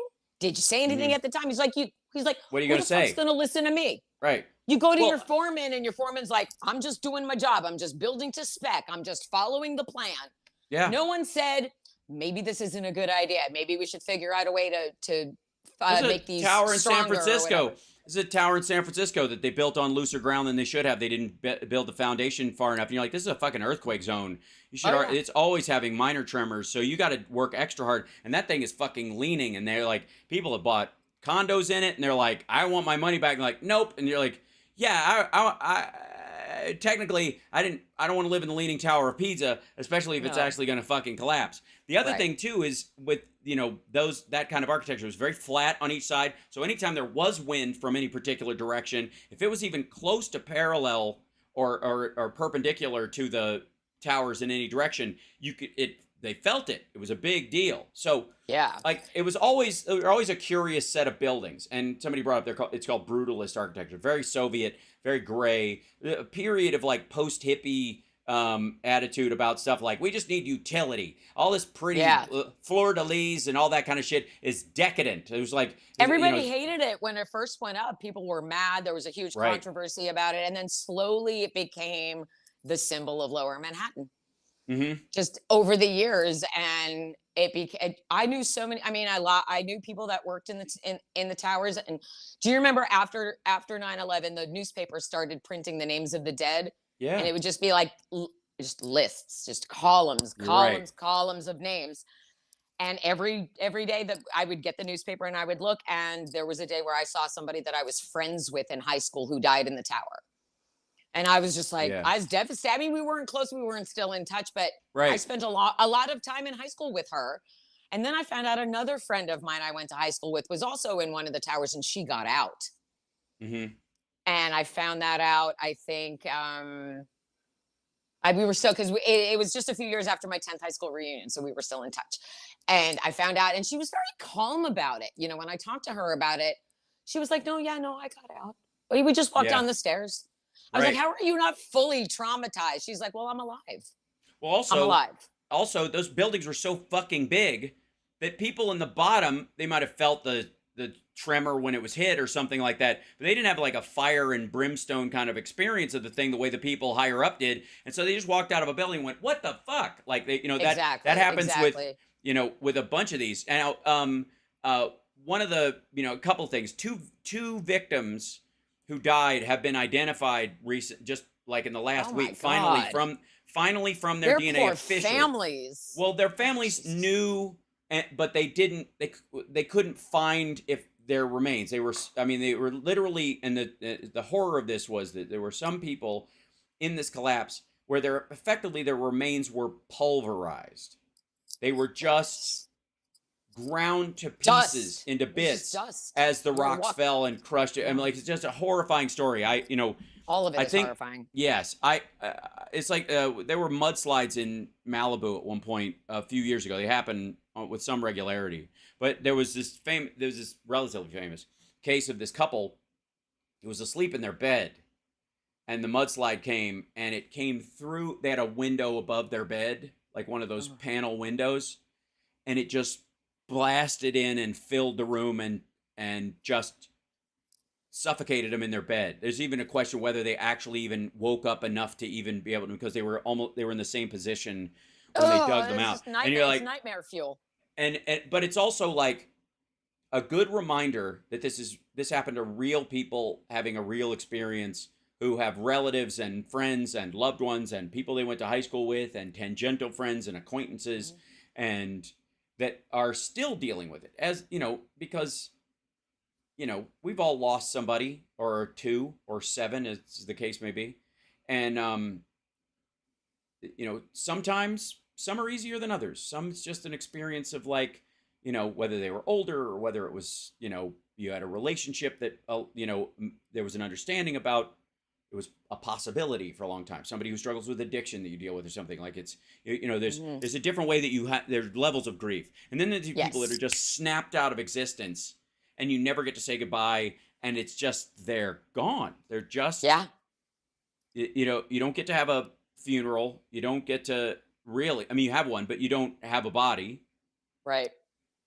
You get to sit home and watch stories about how the remnants of your relatives are in these giant piles of rubble they're bringing out of the city. Remember when they were trucking shit out of the city, and there's like, everybody's like, there's human remains in there, but we can't possibly get to it, and there's no way to sift through it safely on the ground. You just got to get it out someplace else where the asbestos isn't rolling back into the fucking city.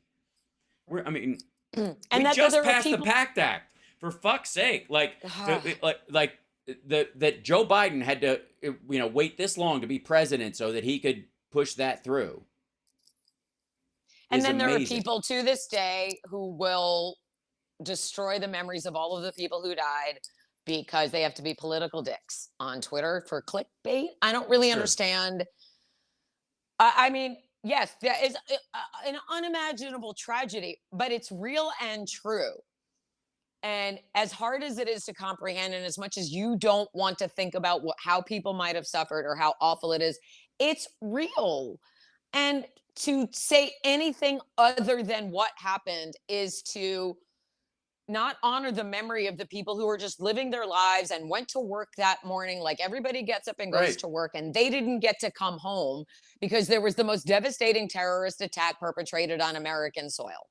Right. And if you can't see it like that, you're the problem. Well, you're the problem. Certainly, we don't, what you don't get to control things and run things, right? No, you don't get to rewrite the history that you don't like.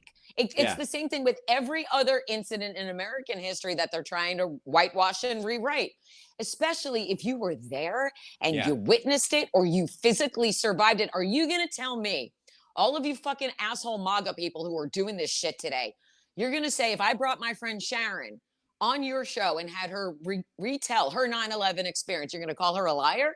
Right. Are you going to do that? Are you really going to do that? They would, because they follow Alex Jones, who it's a false flag. She's a liar. She's a paid mocked and threatened. Mocked and threatened Sandy Hook parents. Is a confession from them. Right. So I don't care. Like if you don't like it, if you want to be in a cult, and keep it far away from people who actually have so much trauma attached to this event that they can't still, to this day, still can't talk about it, still can't watch anything. Right. I was on TikTok night before last, just scrolling. Somebody, I think well-meaning, not even to be a dick, just was like, it was all the voicemails from people who were on Flight 93. I don't want to hear that. I don't want that in my brain. I don't want that in my body. It's devastating. It's unimaginable. And I mean, the hashtag never forget. I don't need the visual reminders. I will never forget. Right. There's no way to forget it unless I get dementia, God forbid. Well, and also, but it's the same feeling God as forbid. January 6th. Nature knows what it's doing. Nature knows what it's doing. We get Alzheimer's for a reason, because it helps us pass into the next plane of existence without carrying too much of the baggage we acquired. I mean, maybe it's a blessing for some people. It might be. But... Yeah. Well, it's like losing your eyesight. That's how you keep your relationship together when you're old, because everybody gets photoshopped. So I'm really frustrated when people are like, here's me telling the truth, and they're like, you're lying. Right. I don't lie. I don't lie at all. Well, I have to say, like, there used to be, trolling used to work in 2015, 2016. It really did it had its heyday right around when Trump did. Now it's kind of petered out, right? It's kind of puffery. Well, we're not taking their shit anymore. Right. Yeah. And the pushback is there. But also people just kind of shrug it off a little bit better. Like, that's them. And that's exactly. Unfortunately for them. We get how they operate now. We didn't back in 2015. Right. We thought we were all gonna. We really thought they were gonna like come up out of their basements and kill us because we were liberal and we liked Hillary Clinton instead of Donald Right. Trump. Now it's about. Did you see that video that went viral that Matt Walsh did with that girl Julia Mazer, who the 29-year-old single lady? Did you see that? Mm-mm. Okay. When we're done, Right. go Okay. search Matt Walsh versus Julia Mazer. So this 29-year-old lovely lady named Julia did a TikTok about how she was just going to go and enjoy her Saturday as a single woman of 29. She went to Beyonce the night before. She woke up about 10:15. She doesn't have to worry about getting up and feeding kids. She can just Right. go about and enjoy her day. Right. Somehow Matt Walsh found her and decided to blow her up to his 2.4 million followers, his incel army Sure. of basement dwelling, chronic masturbators. And to this day, like Easy. she's still, No, sorry. Yeah. I call it like I see it. That's right. So, but Chronic. here's the thing. I call it being regular, but go ahead. Hey, one man's chronic condition right. is another man's daily routine. Habit. And Right. a habit, sure, Mhm. whatever. But what I'm saying is, these are the guys who take a break from inflating their girlfriends to come troll real human women. Right. So, like, I saw this thing and I was just like, if a 29-year-old dude got on TikTok, it was like, I'm gonna go out by myself today, don't have a wife nor children, I'm gonna just go fuck everything in sight. Boom, boom, boom. Matt Walsh and his incel dipshit army would like, yeah, go plow them, get them all, get that booty. Mhm. A 29-year-old woman's like, oh, I'm a spinster. Right. I'm dried up and useless. She's fucking Right. 29. Nine. And Right. she also says, I don't have children yet. Yeah. But that distinction lost on them. But they can't let a 29-year-old woman live. So I went on TikTok and made my own version, Sure. which is like, you want to talk about Matt Walsh? I've danced with Matt Walsh. I'm a much better dancer than he is. The whole point Right. is that after all of this time and the fact that they have, the emperor with no clothes, they really have nothing. And so what we need to do now is just point and laugh, mock them, Yeah. mock them mercilessly. They want you upset harassment, and they want you to take them seriously, and I refuse and to then do they want either. you to leave Twitters and not fight back and leave social media and let them win and silence us. And none of us are going to fucking do that. Harassment should never be an accepted built-in part of our online experience. Right. It's not a feature, it's a bug. So we need Yeah. to stamp it out. If we're going to do that, we have to be super loud and we have to share it. And so instead of hiding from my harassers, I'm like, here's a screenshot of somebody who told me I belong in an oven because I'm Jewish. Mhm. I mean, here's a guy, and on the video I made, I was like, do you think Matt Walsh or any of his dipshit incel followers are walking up to women at the mall going, I'd rape you, but you're not worth my time? No, that's what the internet is for. Right. Right. So I'm not doing it. I'm not accepting it. I'm not tolerating it. And between the harassment that way and then the rampant anti-Semitism on Twitter that no one's doing fuck all about, Right. we're blowing it up. I have a friend, Nancy Levine, who's a journalist, and she and I, when we see it, a Twitter ad next to one of those green peppy frogs or somebody else who's doing hate speech, we're taking screenshots and Yeah. we're tweeting the brand and saying, hi, NFL. I did one with the NFL because the NFL had something next to, Yeah, and of course, great. a brand has no power over where their ads are placed on Twitter Right. in the algorithm in the feed. But now, if you are a brand advertising on Twitter, you run the risk of your ads being right next to I Yeah, hate Jews the horrible. and fuck And he doesn't even put it in the regular aggregate feeds of just random shit. If you they're It's now on your ads in the profile. response Yes. feeds and in Yes. profiles. And Exactly. So I would suggest that more people start doing this. Take your screenshot. So I took a screenshot to NFL, and so I forget what the other one was, but I did that. I tagged the NFL. I tagged Roger Goodell. yeah. NFL Goodell. on Fox, NFL on CBS. Is this the messaging that the NFL wants next to come watch the big game, but don't bring your Jewish friends? I mean, Right. is that the messaging? Right. And of course, I'm not getting a response from NFL, but my friend Nancy got a response for some app. I forget what the app was, but it's like nothing I had heard of before. But it's like, hi, this app. Is this the kind of stuff that you want your ads next to? And they were like, absolutely not. We Right. do not want that. And so I've been tagging Linda Yuccarino, who would rather hang out with Paris Hilton and chase fanboy clout than fucking do her job. She has $6 million worth of reasons to just not care. She doesn't care. Right. She doesn't care about. She tweeted the never forget today with the 9/11 picture, and I'm like, never forget that you're an anti-Semitic piece of shit because you don't care about the Jews. Right. And Forbes is going to host her at their big women's conference coming up, and it's like, really, Forbes? Really? Here's the woman who's the CEO of Instacart. Here's the woman who's the CEO of this company. But here's Linda Yaccarino, who's hanging out with Paris Hilton and doesn't care about the anti-Semitism on Twitter. On Twitter, right? And but Choose well, that's just your because battles here. that's just because the Theranos woman is in jail. Otherwise, they would have that slot would have been filled. But it's just like, yeah. I mean, like, if you're gonna put a woman in a humongous position of power, she should actually like do her job. She's not doing her job. I don't know what Linda Yaccarino actually does besides tweet things that'll make the Musk fanboys come and say, "I love you." I'll tell you exactly what she does. She serves as a female human shield for the bullshit, incel, anti-Semitic, bigoted bullshit he wants to do. Because like, that woman, there's a woman here. You're yelling at a woman like that. That's how you do it. That's exactly. Yeah, but she's a shitty woman. And it's one of those things is like, Candace Owens is also a woman. She's a black woman. Do I support Candace Owens? Right. Fuck no. So it's one of those things where it's like, when you see it, it's the see something, say something, and silence is complicity. And it can get annoying and maybe it's overwhelming, but it's also really important because anti-Semitism has no place on social media or anywhere else on the planet. Mm-hmm. I can't reiterate enough.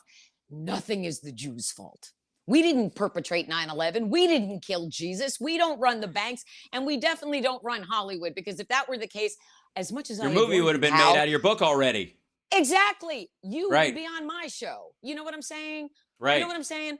So obviously, the English / Irish / Vikings run the internet.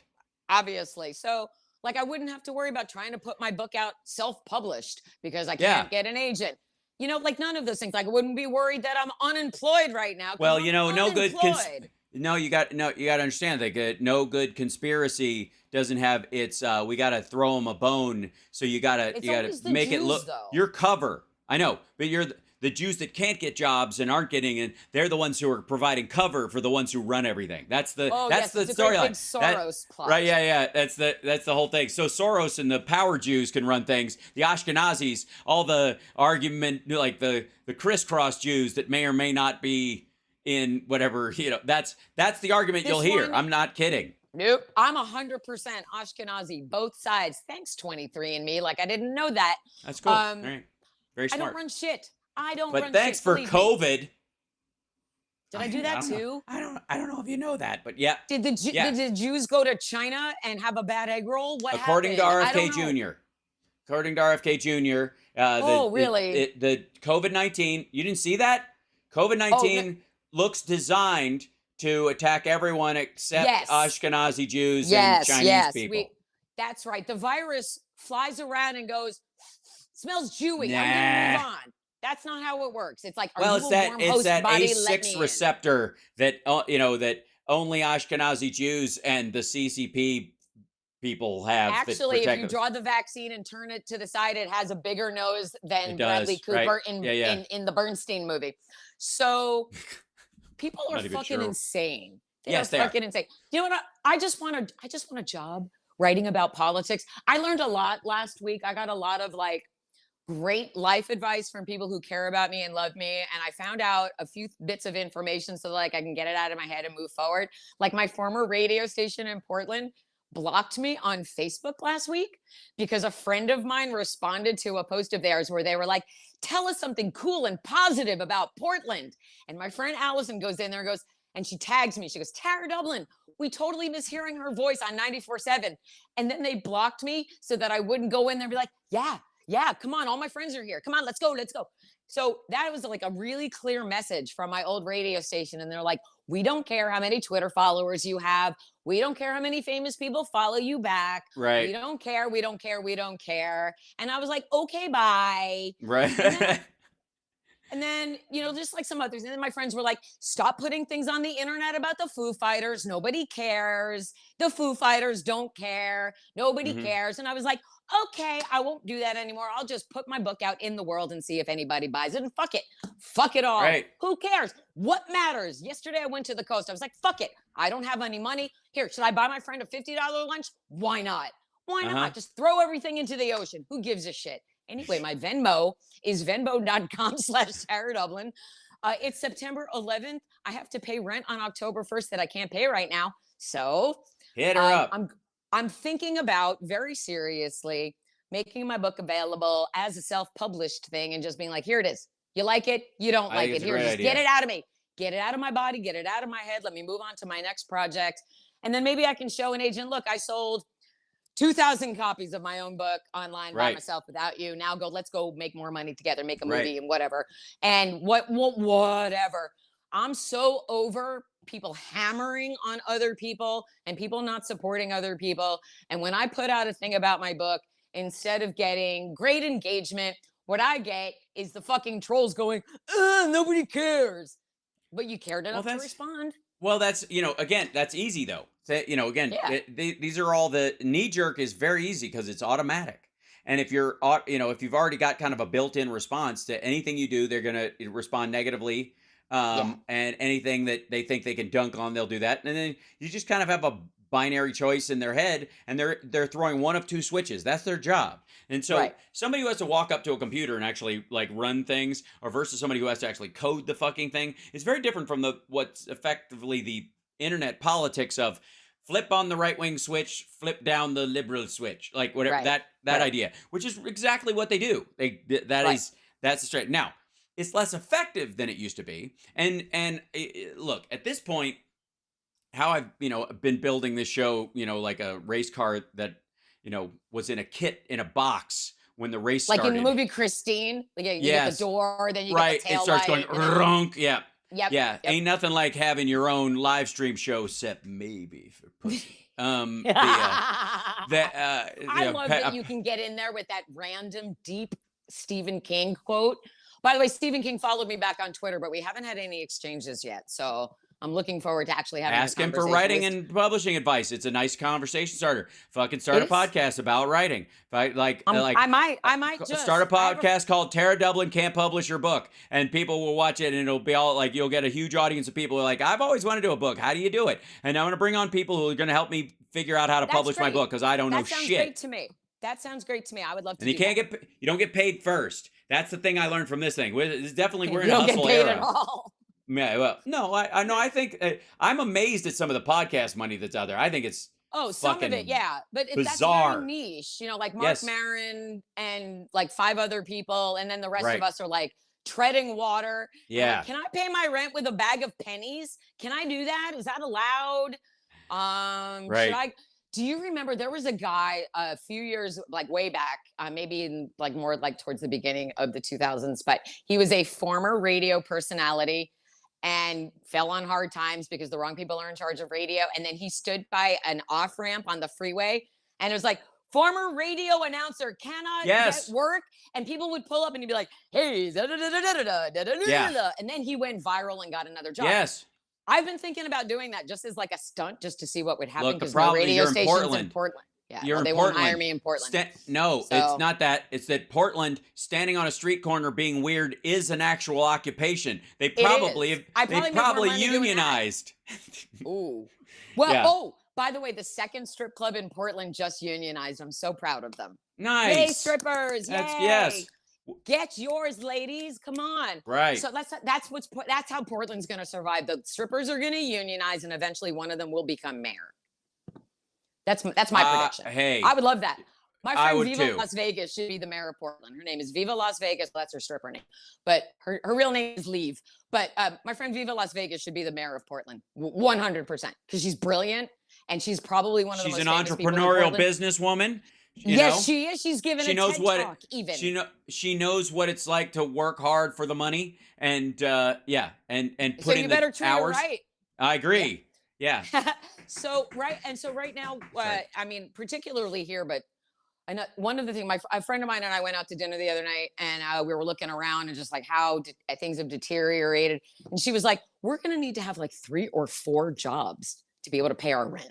That's what's going to start happening Right. because everything's falling Ah, apart and nobody's hiring creatives and AI is taking I over for love you, but everything and all of that." welcome to my entire life, you know, continually.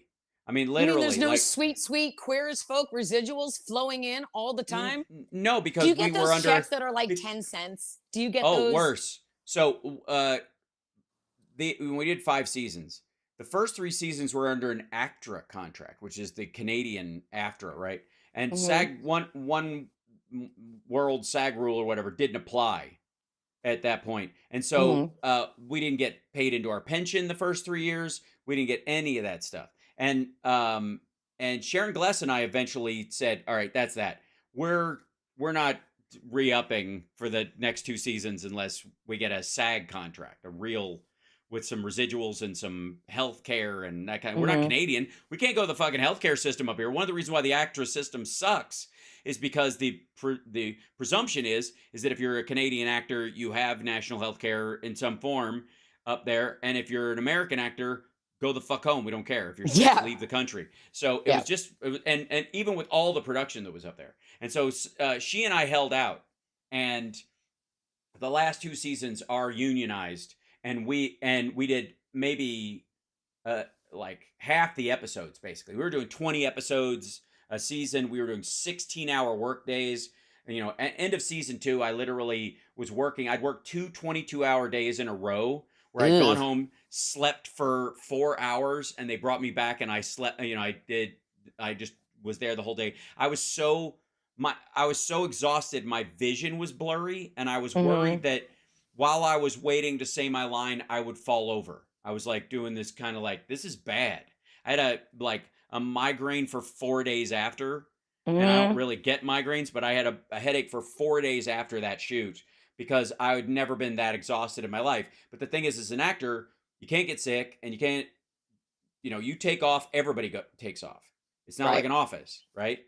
And so it was just brutal. And so the last 2 seasons, we got 10-day episodes instead of 8-day episodes. That's how much time we had to shoot them. And then we did fewer, but they did largely because they didn't want to pay us as much because they didn't Of want to pay us course. for the 20 episodes. Now that they had to pay us residuals and all that kind of stuff, so I can always tell when I get a residual check the difference, between the $20 one, which is for seasons 4 and 5, and Hmm. the 5 cent one, which is But for all 3 of the first 3 seasons. ridiculous. Yeah, yeah, It's and ridiculous. yeah, yeah.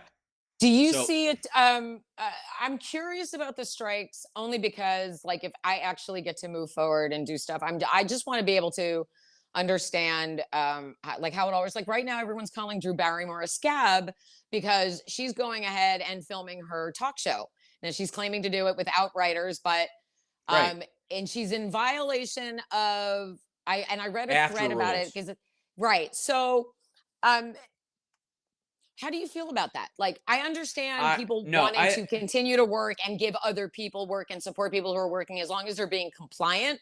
But if she's not being compliant, what do we, how are we supposed She to is no, no, understand no. how this is She is.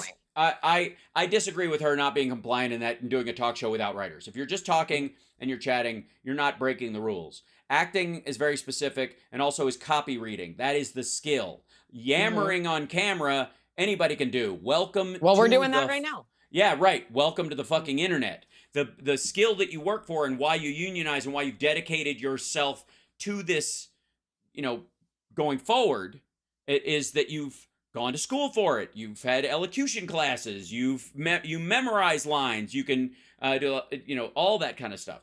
So I do think there's a distinction between a talk show, even by the way, the Tonight Show or Kimmel go. We're not doing a monologue tonight because I don't have any writers because writers are awesome and you don't get those kind of jokes until we get that kind of thing. But I do have guests tonight because there are people who are promoting books and movies and stuff that they shot before this shit happened. And there's no reason why everybody who made these goddamn movies before the strike happens has to go fucking broke because of the timing of the world, right? That's Right, not right. right, So right. I'm fine with that. So in her case, I don't give a shit. I'm a bit of a purist. I think SAG and AFTRA should have remained separate. Mm-hmm. And I also think the rule, that you can get into SAG by being an extra for a background player is Yeah. ridiculous because while it pads out the books and creates more dues payers, which is what it really is about, the idea Uh-huh. that that being an extra or a background worker is actually a pathway to actually acting is a little silly because there's professional background workers who never have any interest in doing any lines. 80% of them don't. We have. And but you can make a living as a You background can extra if you totally live in do it. LA. Yeah, Yeah. especially on a series. And when they have regulars in an office, for example. I did that. I was a regular background extra on the TV show Grimm for Right. several seasons, but it shot here. I mean, I Yeah. didn't get any extra shit for it, but I mean, Right. I got on TV a bunch because my desk was right next to the main two guys. And so Yeah. you get on TV. And I thought about, like if they really paid like they pay extras in LA, because we're all non-union, you get paid, a certain amount per day. You're guaranteed an 8-hour, and then you get a certain amount after you go over 8 hours, Yep. and then if And you you go over get 12 featured hours, extra. You get featured extra or featured background, which is like you have to do something like hit a mark much more specific than just a bunch of people wandering going left to right. right? You have and to you walk get more up and money. Right, and you get Yeah. more money if you're a stand-in because then you're considered part of the crew Yep. and part of Yeah. the cast or whatever. which I'm And I fine got to with. do that as well. But Yeah. I think the most money I ever got paid for working in an episode of Grimm, even if I worked a few days on it, was like maybe like $150. Mhm. By the time it all, they take out the taxes and Yeah. that's not a sustainable life. And so like when I talk to my poor Jewish mother gets so frustrated with me because I'm not going to go out and work at Starbucks, or I mean I Yeah. might have to at this point, but she was like, she was saying to me like, because sometimes a lot of people list past ever since I lost my writing jobs and have been unemployed since the end of July, they're like, why don't you just move? Because it's so easy to pick up your entire life and go to another city, and it's cheap and it's easy. Come on, I couldn't afford to move. I can't. And my whole life is here anyway. My mother was like, you always talk about how you think your life would be better in LA, but if you're having all of these problems in Portland, why would it be better in LA? And I'm like, because there's way more entertainment industry stuff going on in LA, and I could probably get more voiceover work in LA, and I could actually make a living as a background extra in LA. I don't have to be Mhm. on camera and Mhm. talking to make a living. But that would be a sustainable life I Right. could do in LA that I can't do here. And I think about that all the time, and it's just like, I why don't you just pay people what they're worth? They do these things. It makes sense. I'll And tell then you you get why. these people who are sitting at the top who are going Here's to who here's the unfortunate part, especially when it comes to background and that kind of stuff. Yeah. Increasingly, they are. You could make an argument a long time ago that that extras and background people were paid very poorly. Then there was an arc where the pay went up and the conditions got better, and then it got so expensive for your background extras. You were writing out acting parts because you were paying. If you wanted a dozen people and walking in the background, that could repeat the same activity and do the same thing on each take in the same time frame, Groundhog Day style, you'd have to pay them more to come back tomorrow and come back tomorrow. So you needed these people recurring. So you were writing off. You would have rather had a character in the show, but it would look like, where the fuck are all the people in this world that these people allegedly live in? It looked like everything would look like most of the scenes in The Last of Us or whatever, where it's just two people walking in the woods, or The Walking Dead made so much. Dude, like, how they spent on extras versus just like, okay, guys, we have a zombie scene for the next 2 episodes is everybody walking through the fucking bushes talking for hours. Like, that's what it's going to be because we can't afford it, because we have to pay for all the extras. Now, this is part of what the argument about the contract thing is. One of the many things is scanning people who are extras and using their image in perpetuity. Now, right. On a certain point, from a creative standpoint, as a director or a producer, there is no way you wouldn't want that. And I'll tell you why. Because background extras are not, background actors, extras, whatever you want to call them, are not contracted to the show itself. So if you have this one person who walks up and gives this woman a receipt and walks away, and then your actor comes up and says their line and has their scene, and then you have to do a reshoot that matches what you shot before, because this actor died, but so you've got to use their footage, but you got to reshoot this side of it, and they're the only way you need that person. That person's not around anymore. So you can either do a lot of CGI and move them and kind of like you can loop them, or you can create a CG version of them that just walks up and does that a little bit quicker and you don't quite notice, right? And that's increasingly going to be the thing. All you need, I think, for this contract is you can only use me for this production, and there's a certain amount of my pay, if you use the digital version of me, is predicated on whether I'm physically there or not, the work hours that the actor that you actually used put in. So if they're there for an 6-hour day for that scene, when you would have used me and you would have paid me $150 to do that while they were there, and you're just using the CG version, send me a fucking check for $150 and we'll call it a fucking day. Yeah. For each of those days. What and tons of background extras would go, I got a Ren Fair outfit. I'll come down and get scanned for your medieval movie. And all this shit, and you guys can pay me, you know, it'd be $150 if I was physically there, because I gotta eat and drive myself there and shit like that. But I'll take $100 a day that you use me on those work hours, and that's it. And there's tons of people who would do that, and on big things where there's like hundreds of people, they can go, okay, we have tiers of it. If you're in the front and we use your image, you get $100 for those work hours. If you're in the middle, you get 50, and if you're in the back, you get 25, and we'll rotate you through. So some days you'll be in the front, and some days you'll be in the back, because it's a lot of crowd shit and adventure movies and that kind of shit. And then at the end of the movie, we just erase your face, and that's it. And if we want to use your the physical structure, if you brought your own costume, for example, you can write in there, these are my clothes. No. And so if they want that person's clothes again, they have to ask you for it. Whatever. That's a pretty simple fix, I think, for that particular problem. But it is totally unrelated to actors acting. Right. And the dangers of, you know, actors and fame and money and the stuff that comes from it later, unfortunately, sets up a situation where early in their career, actors, and I know this from experience, will work longer hours in dangerous conditions for no pay and no residuals and get screwed on the deal just for the promise that, okay, maybe this sucks, but it stacks on top of it. And it would be one thing if it was like, I have to work this office job so I can get a management job, and I'm not getting paid what I'm worth at this office job, but since I think one day I could be in the advertising group here and I'm going to work my way up and then move laterally, that's my goal. This sucks, has nothing to do with what I want to do, but it's fine. The problem with the early acting gigs that are dangerous, long hours and all that kind of shit is that it can be, in some cases, as dangerous as working on an oil rig. Yeah. You're around fucking camera crews that are just as tired as you are. You're by cranes, and sometimes there's squibs and explosives and your costumes and all that. Like, there's all kinds of elements of this where people used to get fucking killed. Yeah. On sets. So that's a whole other ball of wax away from extras who can effectively bug off, and if they don't come back the next day, nobody's going to give a shit, and the producer could stomp their feet, and you're never going to work in this town again, and tomorrow they'll be on another shirt. Exactly. Another show. People are asking me the thing about my shirt. This is from the Metallica show. It's a very cool shirt. It's Metallica in Phoenix. I just saw them last night in Phoenix, or night before last. And, oh, wow.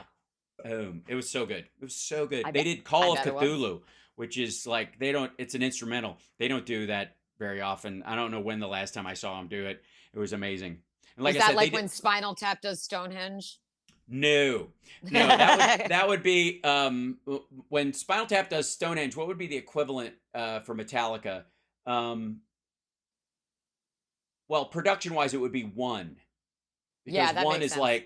is pretty heavy duty. There's the most explosives, and then they have squibs, and you hear the helicopters, and they have like bullet fire kind of going off around the stage. And you had to bring in the blind guy on the bed, just like have him go through it, like roll him through on his bed with this thing over his face, and like just recreate the video. Yeah. Johnny got his gun. Yeah. Such a great video. I can go deep like that. I know shit. Yeah. But don't hire me for the radio. I don't know anything. It's fine. But anyways, it was a great show, and people are like, what did the venue smell like? It smelled great. There's nobody smoking. That's the great thing about rock shows now. Oh yeah, no, man. I mean, one thing about they're smoking the weed.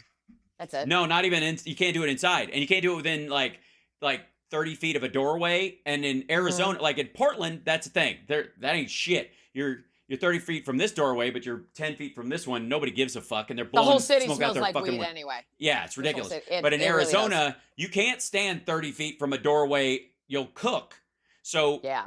I mean, just give up smoking. Most people move to Arizona, places like that, to dry their lungs out anyway. So that's what old people used to do, right? So, anyways, it was a great show indeed, and lovely, and it was a makeup show because James had COVID. COVID, right? Yeah. Which Twitter just like the people, like the terrible anti-COVID people on Twitter are like just blasting him for that. And anytime someone famous gets COVID, and the right is just like, "Hey, sucker, don't tell us to get vaccinated," and it's like, well, if he wasn't vaccinated, he might have died. Like, why do you want more people to He's die? 60. He's 60 years old. He's 60 years old, and he's a genius and incredibly skilled.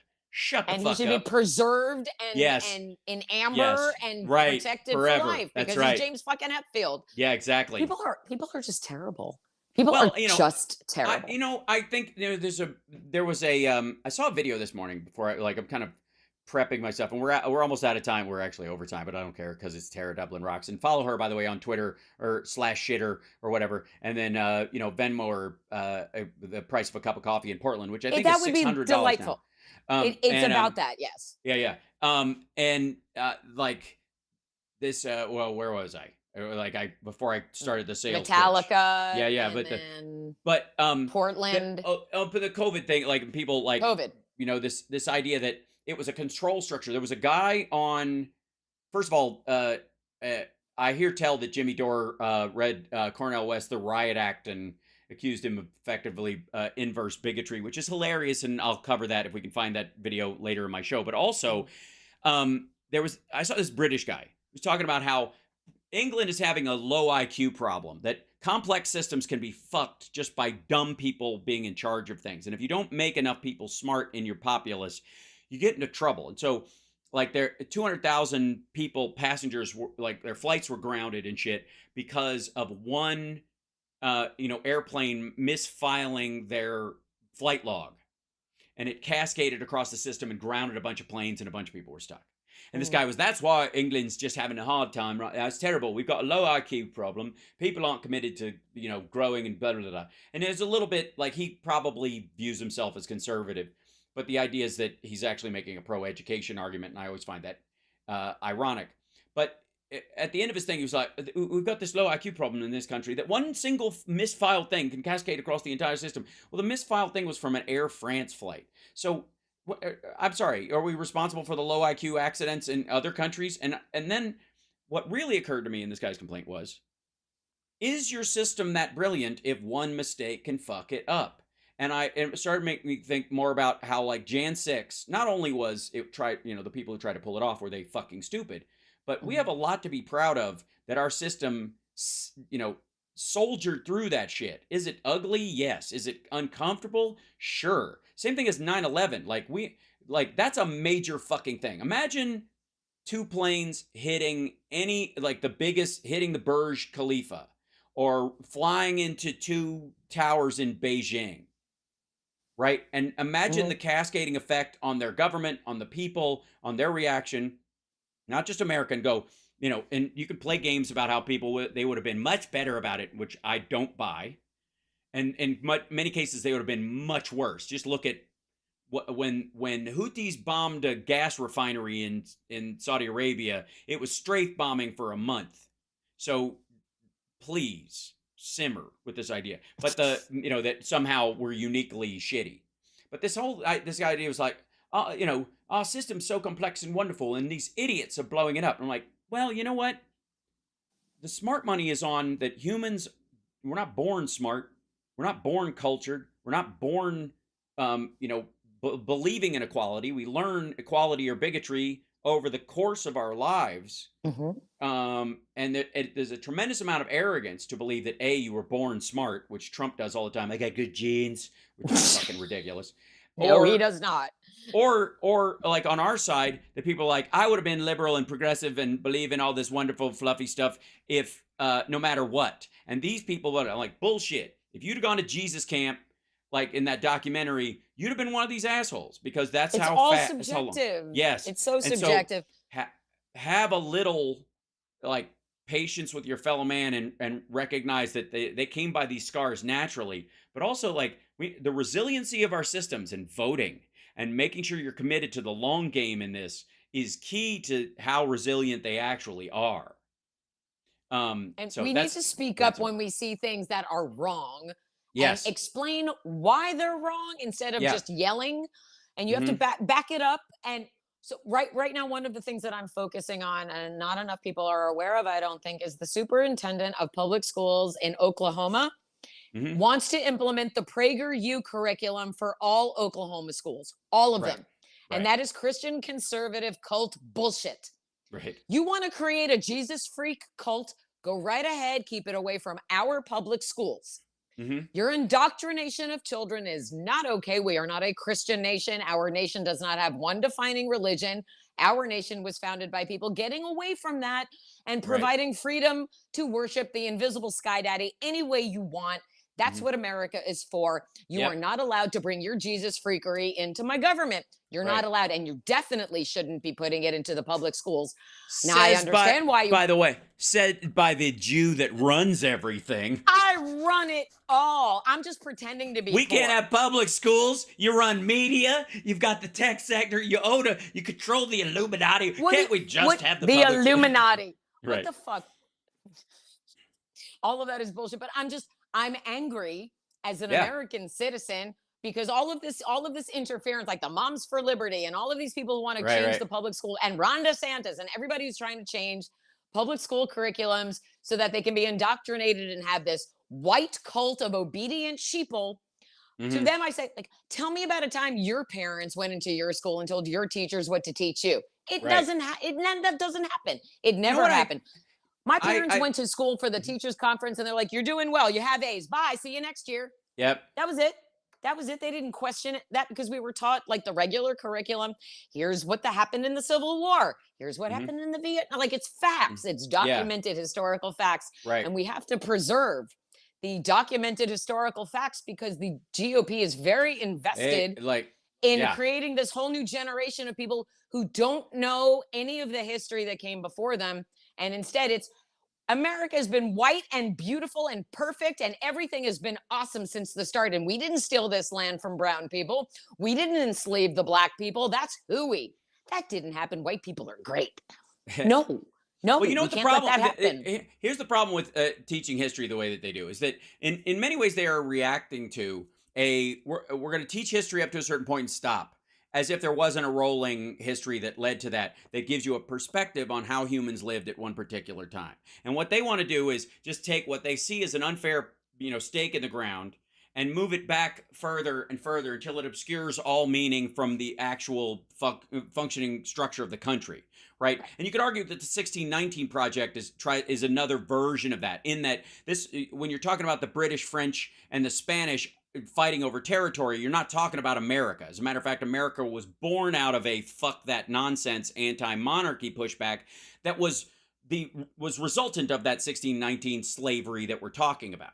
And the cascading effect of like England and the United States joining together to outlaw slavery, and the blockades around the Ivory Coast that had to do with getting rid of slavery, and the British building railroads going, look, you usually use slaves for this. Stop the slave shit. We'll build you some railroads. Like that genuinely happened. And if you go back to that part and you go, okay, this is a learning curve for humanity. Humanity kind of sucks. There are more slaves alive today than there ever have been at any one given time in the world.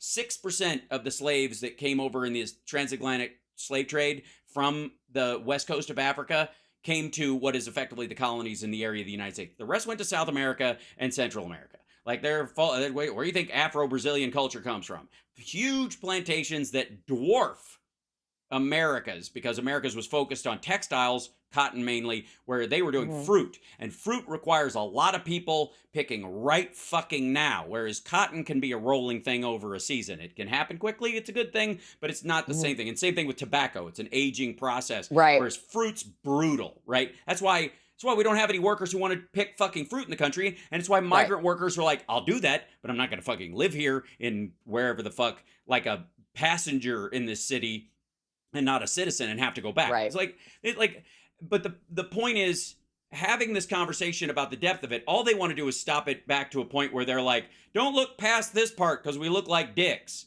And everybody else is like, no, if you look back far enough, everybody was a dick. And that's illuminating. And the value of teaching the whole thing is, this is when awful stopped. If we weren't assholes yesterday, we wouldn't need tomorrow. That's what growth is about. Like this, this pristine illusion. That's where the PragerU folks are about. Like that innocence and naivete are born of ignorance. That I've never even thought something like that is not a defense. I got to tell you, you and I both, I pretty much can guarantee, we've thought everything that's thinkable, or thought about everything that's thinkable. That's part of the fucking process of being a human. I would like to think that the people I meet around have gone, well, I could do bad thing or good thing. I'll do good thing. That's exactly. as opposed to, I can only think of the good thing or whatever. And as soon as this is presented, they don't go, oh, what's that? Which is what happens. Exactly. Bright and shiny, bright and shiny. Yeah, they just follow the bright shiny to the awful. That's how you get rolling greed and all that kind of stuff. Right. So I on my ride back up from through Arizona and Nevada, which is some brutal fucking land. We were, my buddy and I were talking, and I was telling him about, like, did you ever see the movie Hostels by any chance? Finish on this, because it has to do with like people putting, not Hostel where they torture people, but something different. No, yeah, Hostels, and it's a movie about effectively the Lakota chief is dying. He's in prison because he led a war party against a village, and they've kept him in this one, like, way down what's effectively like the Kansas territories. But the U.S. government has brokered kind of a peace where they're going to take him back to Lakota land so he can die there on his own land. And so they have this garrison of guys, these 8 soldiers and this one leader, who are, their job is to take him from that place back up there. There's no trains or anything, so he can die on his own land. And it's like a bit of like peace shuffle with the tribes at the time. Never mind the fact that the land he's going to die on, the Lakota stole from the Pawnee and wiped the fucking Pawnee out in some of the most brutal ways you've ever heard. Staking them out, cutting their eyelids off, let ants eat them, that kind of shit. Like, that's been around for a long time. Like, they didn't invent, no single human group invented awful. We all came about our own versions of it because it served the purpose up to the right. So the Comanche, which held a lot of the territory around there, and Geronimo was probably the most famous, or he was Apache, famous Apache leader. Like, the Apache and the Comanche split this area, and Geronimo allegedly, nobody really knows, but allegedly got his name because he and a group of his other like one of these raiding squads found a group of Mexican soldiers in a valley and basically just ambushed them in the center. They just wiped them out. Spanish soldiers with Mexican blood living down in that area and territory. And the Apache and the Mexicans fought wherever. Geronimo famously said, the only reason I would ever want to get out of jail right now, because this place is actually pretty comfortable compared to what I used to live through, is to kill more Mexicans. That's it. So, like, it's just awful. This is an awful time in the world. And people need, that's what history gives you. It's like, oh, right, I'm thinking about this while I'm air conditioned. Right. Yeah. So anyway, in that movie, in Hostels, the Lakota guys coming up there, and the American general or whatever lieutenant that's bringing him up there, that's Christian Bale's character, had his, a group of like family members wiped out in an Indian raid. Just, the woman was raped and they were slaughtered and blah. It was like terrible. So it's about these two men who've been at war for a long time, kind of learning respect for each other, while they travel through Indian land that would like to see this Lakota dude killed because they're at war with each other. And at one point, they come upon the Comanche. The Comanche are in this, in this territory down here where we're talking about. And he refers to them, and I never forget this. He uses a word for them, and then they translate it, and he calls them rattlesnake people. That Comanches, as a race, everybody was like, oh, they're shapeshifters. Like, we talk about it like rattlesnakes. Oh, they thought they came from rattlesnakes. Like, no, these fuckers are rattlesnakes. These are like, there's nothing good about them. If you come on a nest, burn it. And that's like how this dude thought about the Comanche. Wow.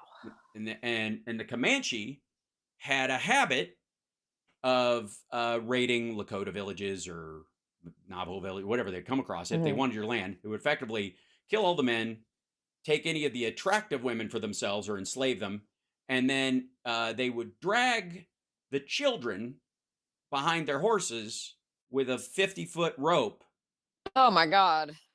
until they come apart.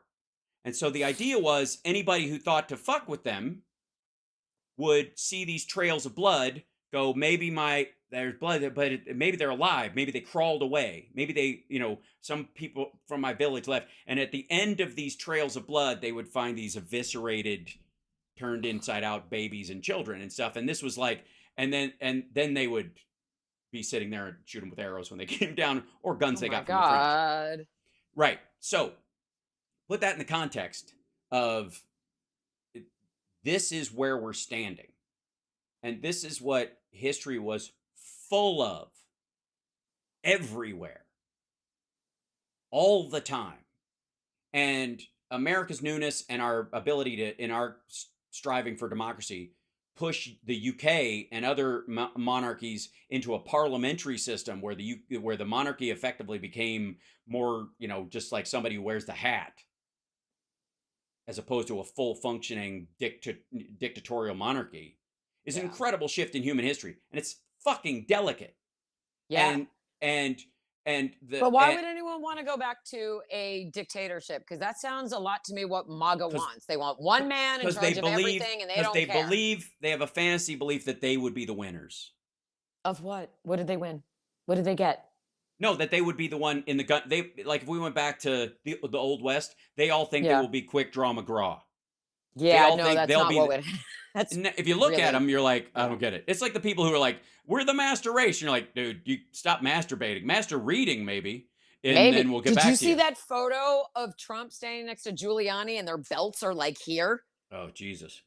I mean, that's your guy. Sundowning Pawpaw is your guy. I mean, he doesn't know where he is. And Gross Groper. I mean, to this, I get you not wanting to admit you chose the wrong guy. It's embarrassing. Disappointment's hard to get over. You don't want to tell people you made a bad choice and the whole world knows about it. It won't kill you. It will not kill you to say, I thought he was this guy. Turns out he was this guy. I posit, I hold up Michael Avenatti. We all loved him, and he turns out to be a giant piece of shit, and I can see so, and I'm still here. Right. So it's like the Epstein list. Look, if anybody's on the Epstein list, fuck them. Then. Just because somebody parroted the ideas I like, if they didn't live them, doesn't mean the actual ideas are wrong. It's that these guys went, I can, like, fucking Harvey Weinstein can make all these women positive movies so that the best and brightest actresses kind of have to come to him if they want a great role, and he sets up a snare for them. That doesn't mean the movies are bad or the actresses are wrong or the ideas that they were trying to push are wrong. It's just that he used, cheese in the trap. And that, before they realized what was going on, and then you realize what was going on, and then you blow it up. And it's, how is Matt Gaetz still in Congress? Tweeting about stuff where he's a fucking rapist and under investigation and all of these allegedly, but yes, but they also all of the abnormalcy that we have seen from the MAGA group. There will be a point where they're not there anymore, and future generations will look back and be like, "What happened? You let what happen? That was the norm for Y reason? What?" And so, like, with your example of the Comanches and all of that, like, people, I'm sure that there are MAGA people who would love to sit and wait and watch the Jews go through their town and then shoot them. We're seeing it in Florida, and that there's no pushback from any of that. So I mean, like, they talk a big talk, but I really want to know what kind of country they actually want to live in, because they are not aware of what all of the great things that Joe Biden is doing, because the MSM isn't reporting on it. Well, they can't. And again, that goes back to the complexity issue. Real quick, because we're going to go up. Somebody in the chat room, Silly Wonka, says, please remember my friend Fireman Gregory Sikorsky, Squad 41, Engine 46, badge number 6786, died on 9/11. So never forget. Absolutely. Honor that memory. Yep. The fallen heroes, those who served. Today's show is dedicated to Gregory. Just if that's wanted or not, I guess. Okay. I mean, if we want to circle back, one of the things that is really important to remember today is um, Mhm. when it comes to an event like 9/11, when it comes to something like January 6th, where there's a loss of life, where there's something that's so out of the norm and Yeah. irregular and unconscionable and something that we never could have imagined until we saw it, there needs to be a sensitivity around it forever. And there are people who want to make it something that it wasn't. And Mhm. instead of honoring the sacrifices, to this day, I see a firefighter, I thank them to Mhm. this day. Firefighters are amazing, just heroic to the point that we can't even. I read a story right before we came on the air. I read a story about the red bandana guy from 9/11 who went Yeah. in and went up and down 3 times to save people and ended up dying. That's heroism. And people who portray a false narrative are cowards who can't imagine. Maybe it's the I can't imagine being heroic, or I'm a fucking coward, or I can't imagine surviving something that awful can't possibly be true on American soil. All of the denial of it is Right. to not honor Gregory, to not honor those who lost their lives, those who sacrificed, those who were there cleaning up, those who died from cancers from being on the pile. Um, those who try to co-opt 9/11 for their own political purposes, Donald Trump. All of that, all of that is unconscionable. And so for Mhm. someone like Gregory, to thank you to the person who commented that, because that takes us back to the reason Thanks, we Silly Wonka. remember. Yep. We remember for That's a right. reason. And we hold that up. And those like kids who weren't alive, and that's a historic event. Like for us, like Pearl Harbor, we weren't Yep. there, we didn't live through it, but we honor it and we remember it and we talk about it factually. It may be a blemish on certain parts of our history, like when Japanese Americans were in internment camps. To deny that history is to not be able to learn from it, and therefore Mhm. it'll be Right. repeated. So it's our responsibility, those of us with a platform, a mouth, the ability to vote, speaking the truth, continuing to tell the true stories of our history so that future generations Yeah. can honor it and And remember it, and that an it's not honest and lost. right, and an honest rendering of history and an awareness of the imperfection of all people and the fact that you've got to stay focused and democracy is needs constant gardening. Really Yes. always boils down to your vote matters and who you put in charge is very crucial because the 9/11 or a Hurricane Katrina or a 2008 crash or those kind of things when they occur or a pandemic when they occur are should be constant reminders that and maybe we take some of them for granted because we did have somebody in charge at certain points, in the case of Obama in 2008 for example, where Right. it righted itself as ugly as it wasn't guaranteed we would survive this. It wasn't Right. guaranteed that the world would get through this, but we did because we managed to have somebody in charge who gave a shit and That's thought right. stuff through. And they didn't necessarily go knee jerk politically in what their base wanted or what have you, but they went, we got a lot of moving parts here and you have to have Yep. the ability to to like gather all the important parts together and go, these need to be our priority focuses. Let's start helping as many people as we can right now. And Absolutely. that's And Obama said that when he yep. was running originally in 2000, he's like, look, we got a lot of work to do Yep. and it's not going to be easy, and Yeah. work shouldn't always be easy. Like it's okay to, if we do the hard work, then we reap the benefits of it later. Right. And that's another thing that's been lost, and we can close on that if you want. Yeah. One thing that has been like deteriorating in our society is people's wanting to work hard and putting in the time and putting in the sweat equity and getting in there because it matters. Yeah. It matters. If you do hard work now, then you reap the benefits later.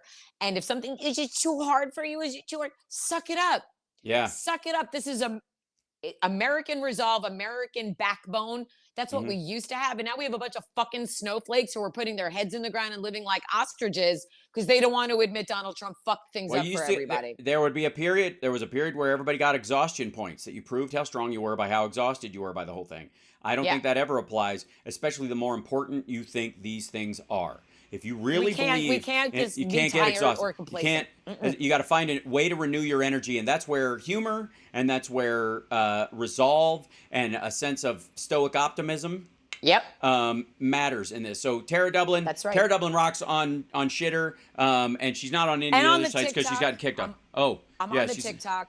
I'm for not on however long it Instagram, lasts. but I am on Right. TikTok, and I'm very seriously considering self-publishing my book. So if that happens, we'll talk about it next time. Okay, great. I have my friend Ginger, who's wonderful, has published multiple books, and then she got a deal and whatever. She, I'm sure she wouldn't mind, helping you work out on the ins and the outs of that. I'd be I'm delighted. volunteering her I'm such advice, an open. but I'm literally open to all of this. I got rid of a lot of negative shit last week. I am ready to great. bring in all of the goodness and joy.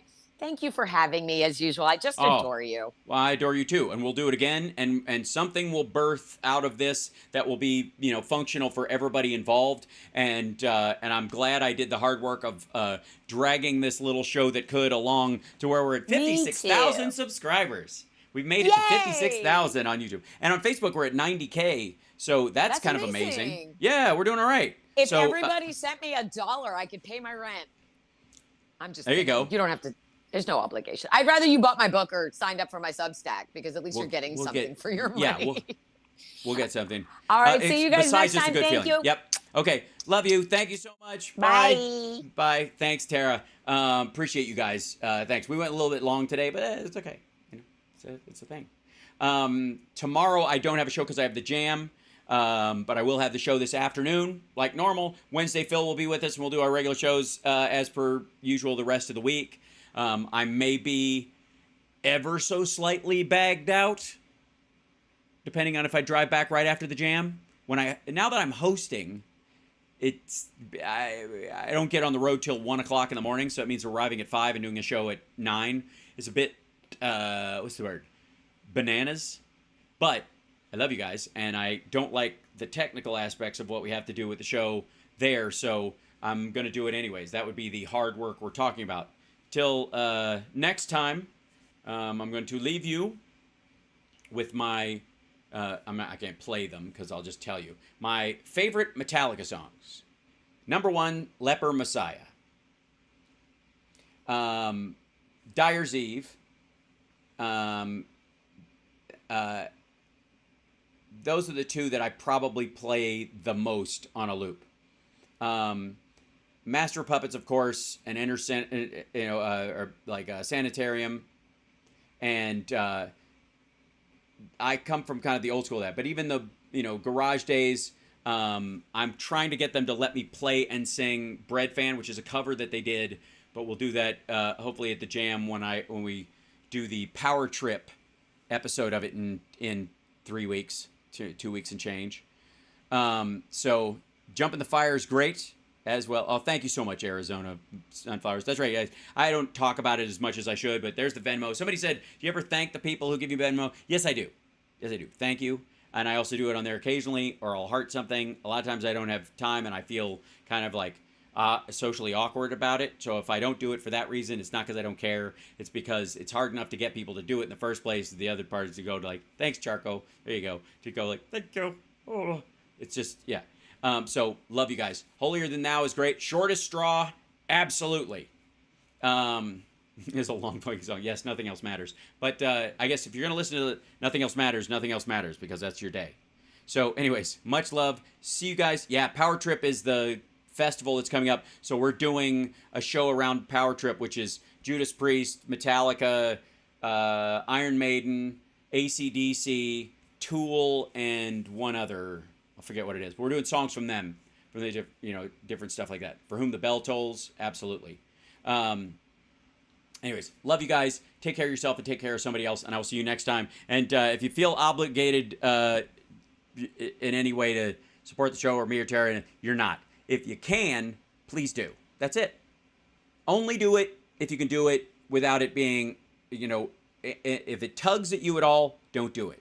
But if you can do it because you're like, you know what, this isn't a big deal. This is something I can add to it. Something I can subscribe. I can do, I can become a Patreon or whatever. If you do that, it should do it as a light gift, and it should only ever be that. I beg you, please. If it ever has any like attachment or tightness to it, don't do it. Avoid it. So thank you guys so much, because I love the support, but I don't want anybody to feel like the pain of obligation or the fear of that kind of stuff. I don't want to. I'm here to take stress, not add stress. Gonna be your beast of burden.